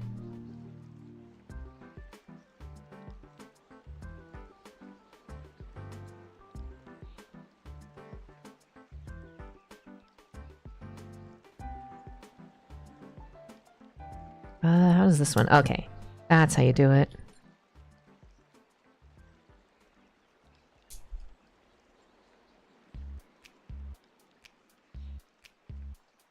And then put this one on front. There we go. It's coming together. Scalp air like the Lorax. You remember the BTS and Pokemon Oreos? Oh my gosh, okay, so I was on Craigslist the other day just because I'm just like, I hate Facebook Marketplace so much. I hate everybody that uses Facebook Marketplace. My stuff never sells because everybody's a freaking moron.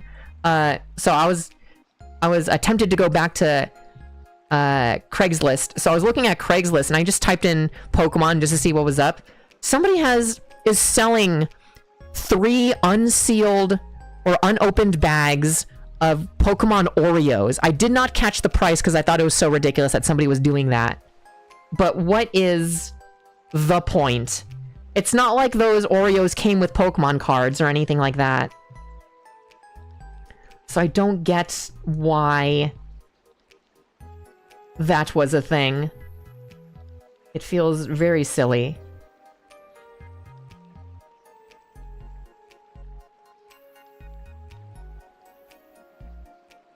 Those will become rotten or expired soon, wouldn't they? I mean, it's American sugar, so it probably has so many preservatives, so it'll probably be good for another 1,000 years. But yeah, it's just very weird.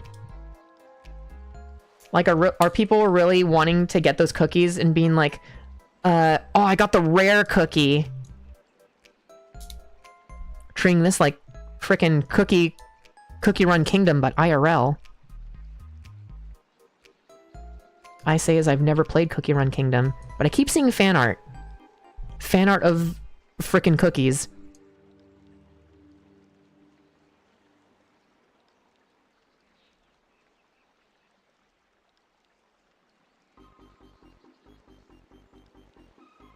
I think they did it again with Target Pop-Tarts too. What in the world? I hate this hyper-consumerism culture that we have. Good lord.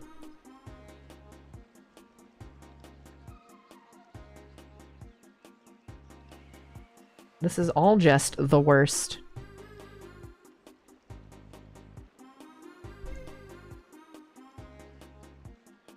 I like the folks who get the special Oreo shapes and make molds to make keychains of them. What the heck? Okay, that's actually kind of cool. Or to like 3D scan the cookie designs. That would be fun. See, that's a good use of free will.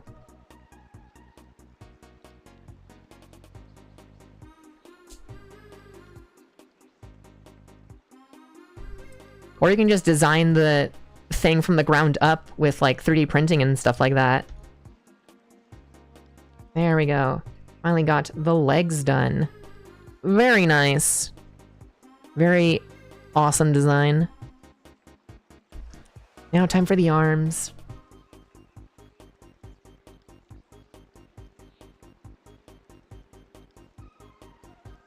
Oh. Okay. There we go.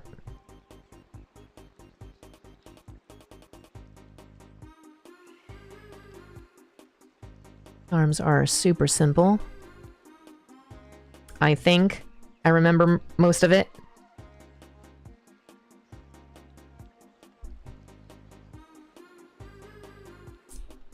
There we go.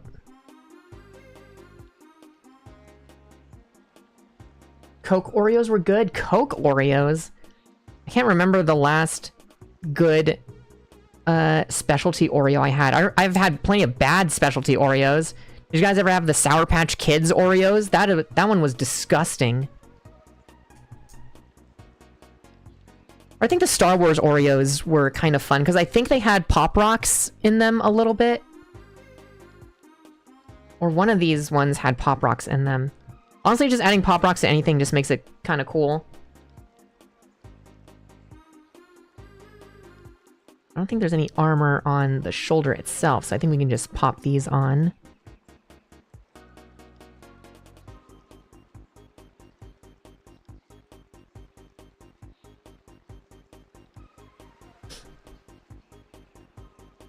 They also came out with sugar-free Oreos recently. Nice. Okay. Cool. My pre-diabetic butt can finally eat Oreos again. Nutella Oreos are so goated. Honestly, if they had... I'm not a big fan of Oreos to begin with, but I love Nutter Butters. If they had Nutella Nutter Butters, that would be good. I'd love those. The Marvel Oreos that would turn your mouth blue and had Pop Rocks. Oh. Ooh, damn, that'd be good. Hell yeah, brother. Hell yeah, they would. I love Nutter Butters. I haven't had them in years, though. It's been a long time since I've had a Nutter Butter.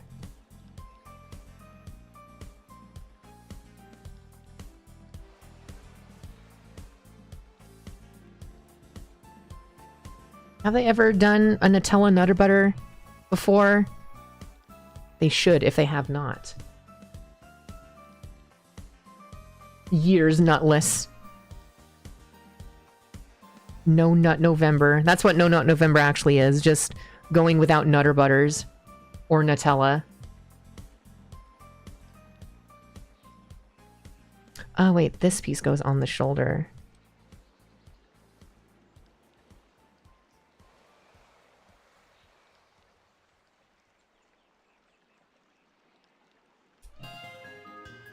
There we go.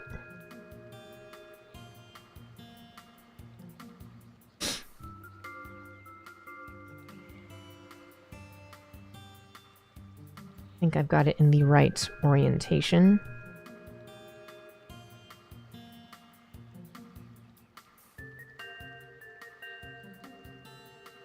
Yeah, this is correct orientation.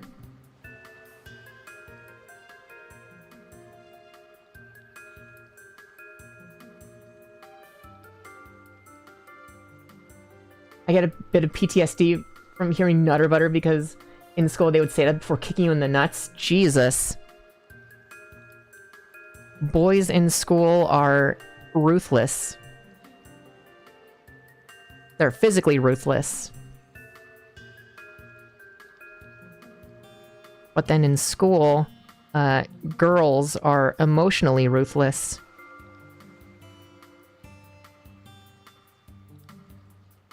Let's see, how do I fit this? So, this one. Okay, these are the bicep pieces.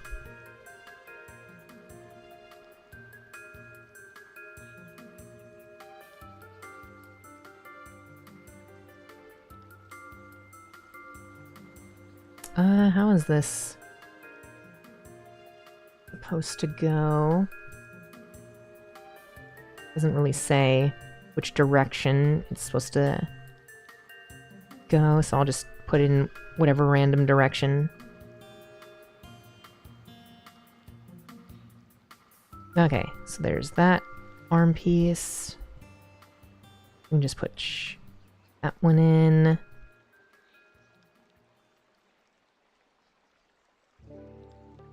What is this? Oh, this piece.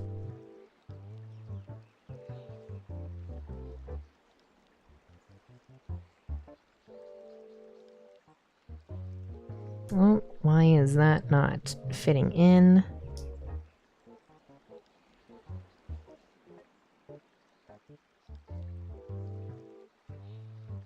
Okay, there's that one.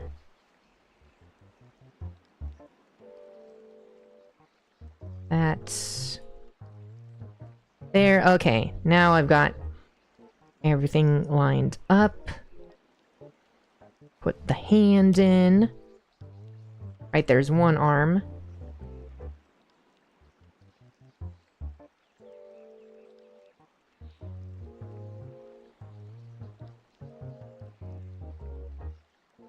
There's a thing they used to do called Corn Dog Friday where they do 1,000 Years of Death on you. Was that was a real thing? Putting your fingers like that up somebody's butt? Good lord.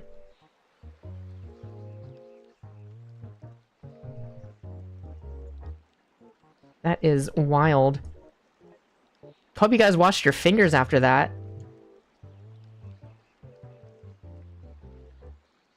I think the best way to counter that would just be to like eat a lot of chili or beans and stuff. So when somebody does that, you just unleash a brown flurry all over them.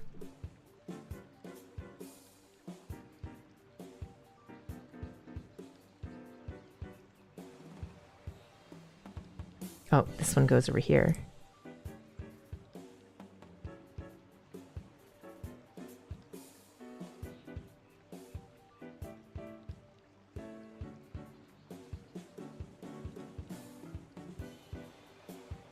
There we go. Finally, we have finished the Gundam AGE-1 normal. So cool. I've always loved this design. This is one of my favorite Gundam designs ever. Yo, what's up, Defiant P? I know it's been a while since I've been back. Yeah, it looks good. I love this design. I mainly love the fact that the vents are actually like, you can see through the vents a little bit. Very awesome. Yeah, let's actually... Ooh. I don't know why I'm feeling a little sick right now. Maybe I just need to eat something. Oh, there we go. Look how nice the details are. Very cool.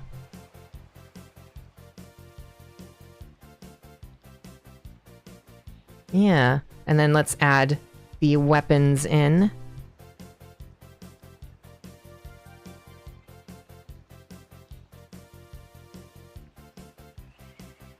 Such a good, clean, modern Gundam design. This design will always slap, and I will always be upset that we never got a master grade for the Gundam Age FX. Right, let's get the Dodds rifle in hand. Oh, a piece fell. Oh god. And it's a clear piece, and it's now on my carpet. Oh god. I don't know where it went. Hopefully it didn't go anywhere too far.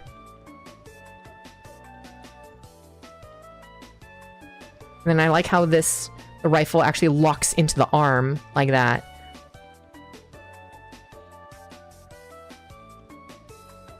I gotta get into the classic Gundam pose. Not really classic, this is just the Seed Gundam pose.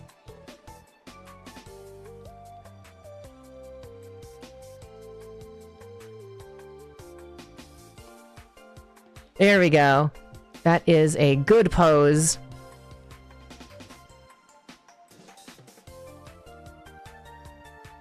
Very nice. Oh yeah. Geez, maybe I do need... of course I get sick during stream, or I get some sort of headache. Good lord.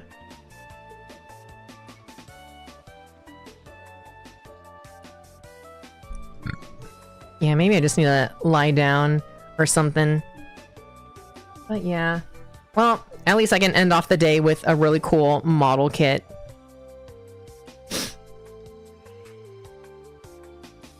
Oh jeez, why is this sickness like coming in real fast? What the hell? Ugh. That is uncool.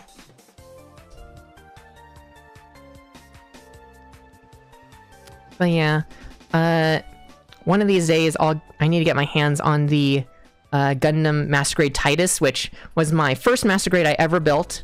But I need to get my hands on it again, and then I need to get my hands on the Master Grade Spallo, so I can do the whole gimmick of like swapping off, because like these parts are made to be swapped off and stuff. They're easily removable. I don't know what part fell off, but yeah, easily removable for the most part. So you can customize with the different interchangeable parts from the anime. There you go, like I think... Oh!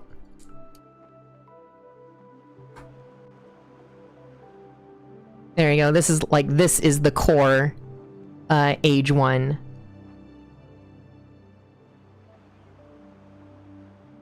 Oh, jeez. Maybe I ate something bad. Ugh! Why do I feel so gross right now? Alrighty. I think, I remember my first Master Grade, it was the Exia, which wasn't great. Ah, that is very reassuring to hear, because I've purchased, or not purchased, I got my hands on 2 Master Grade Exias. I have a regular color one, and I have a clear color one. A friend wasn't building those anymore, and they're just like, hey, do you want this? And I was like, sure. I love clear kits. But yeah. I've heard that one isn't great, and it really deserves a Master Grade 2.0 treatment. But I'll see if I can manage to make it good, or make it not fall apart in my hands. But yeah, let me just put this all back together. Oh, come on.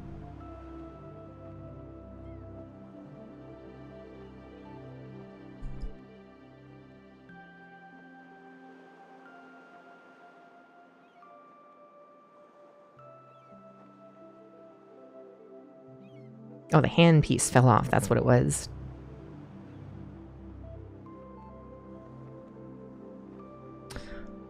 All right. There we go. And I think I shall call that a stream.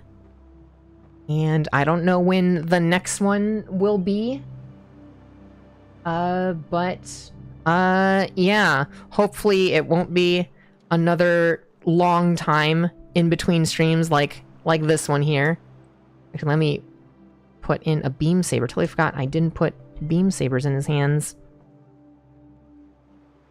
But yeah, I don't know when the next stream will be. Next stream will probably either be Minecraft or Tomodachi Life. I'm not entirely sure yet. Still don't know who I'd want on my Tomodachi Life island. TBH. There we go. Got the cool flat beam saber. I always like the flat beam sabers more than the rounded beam sabers.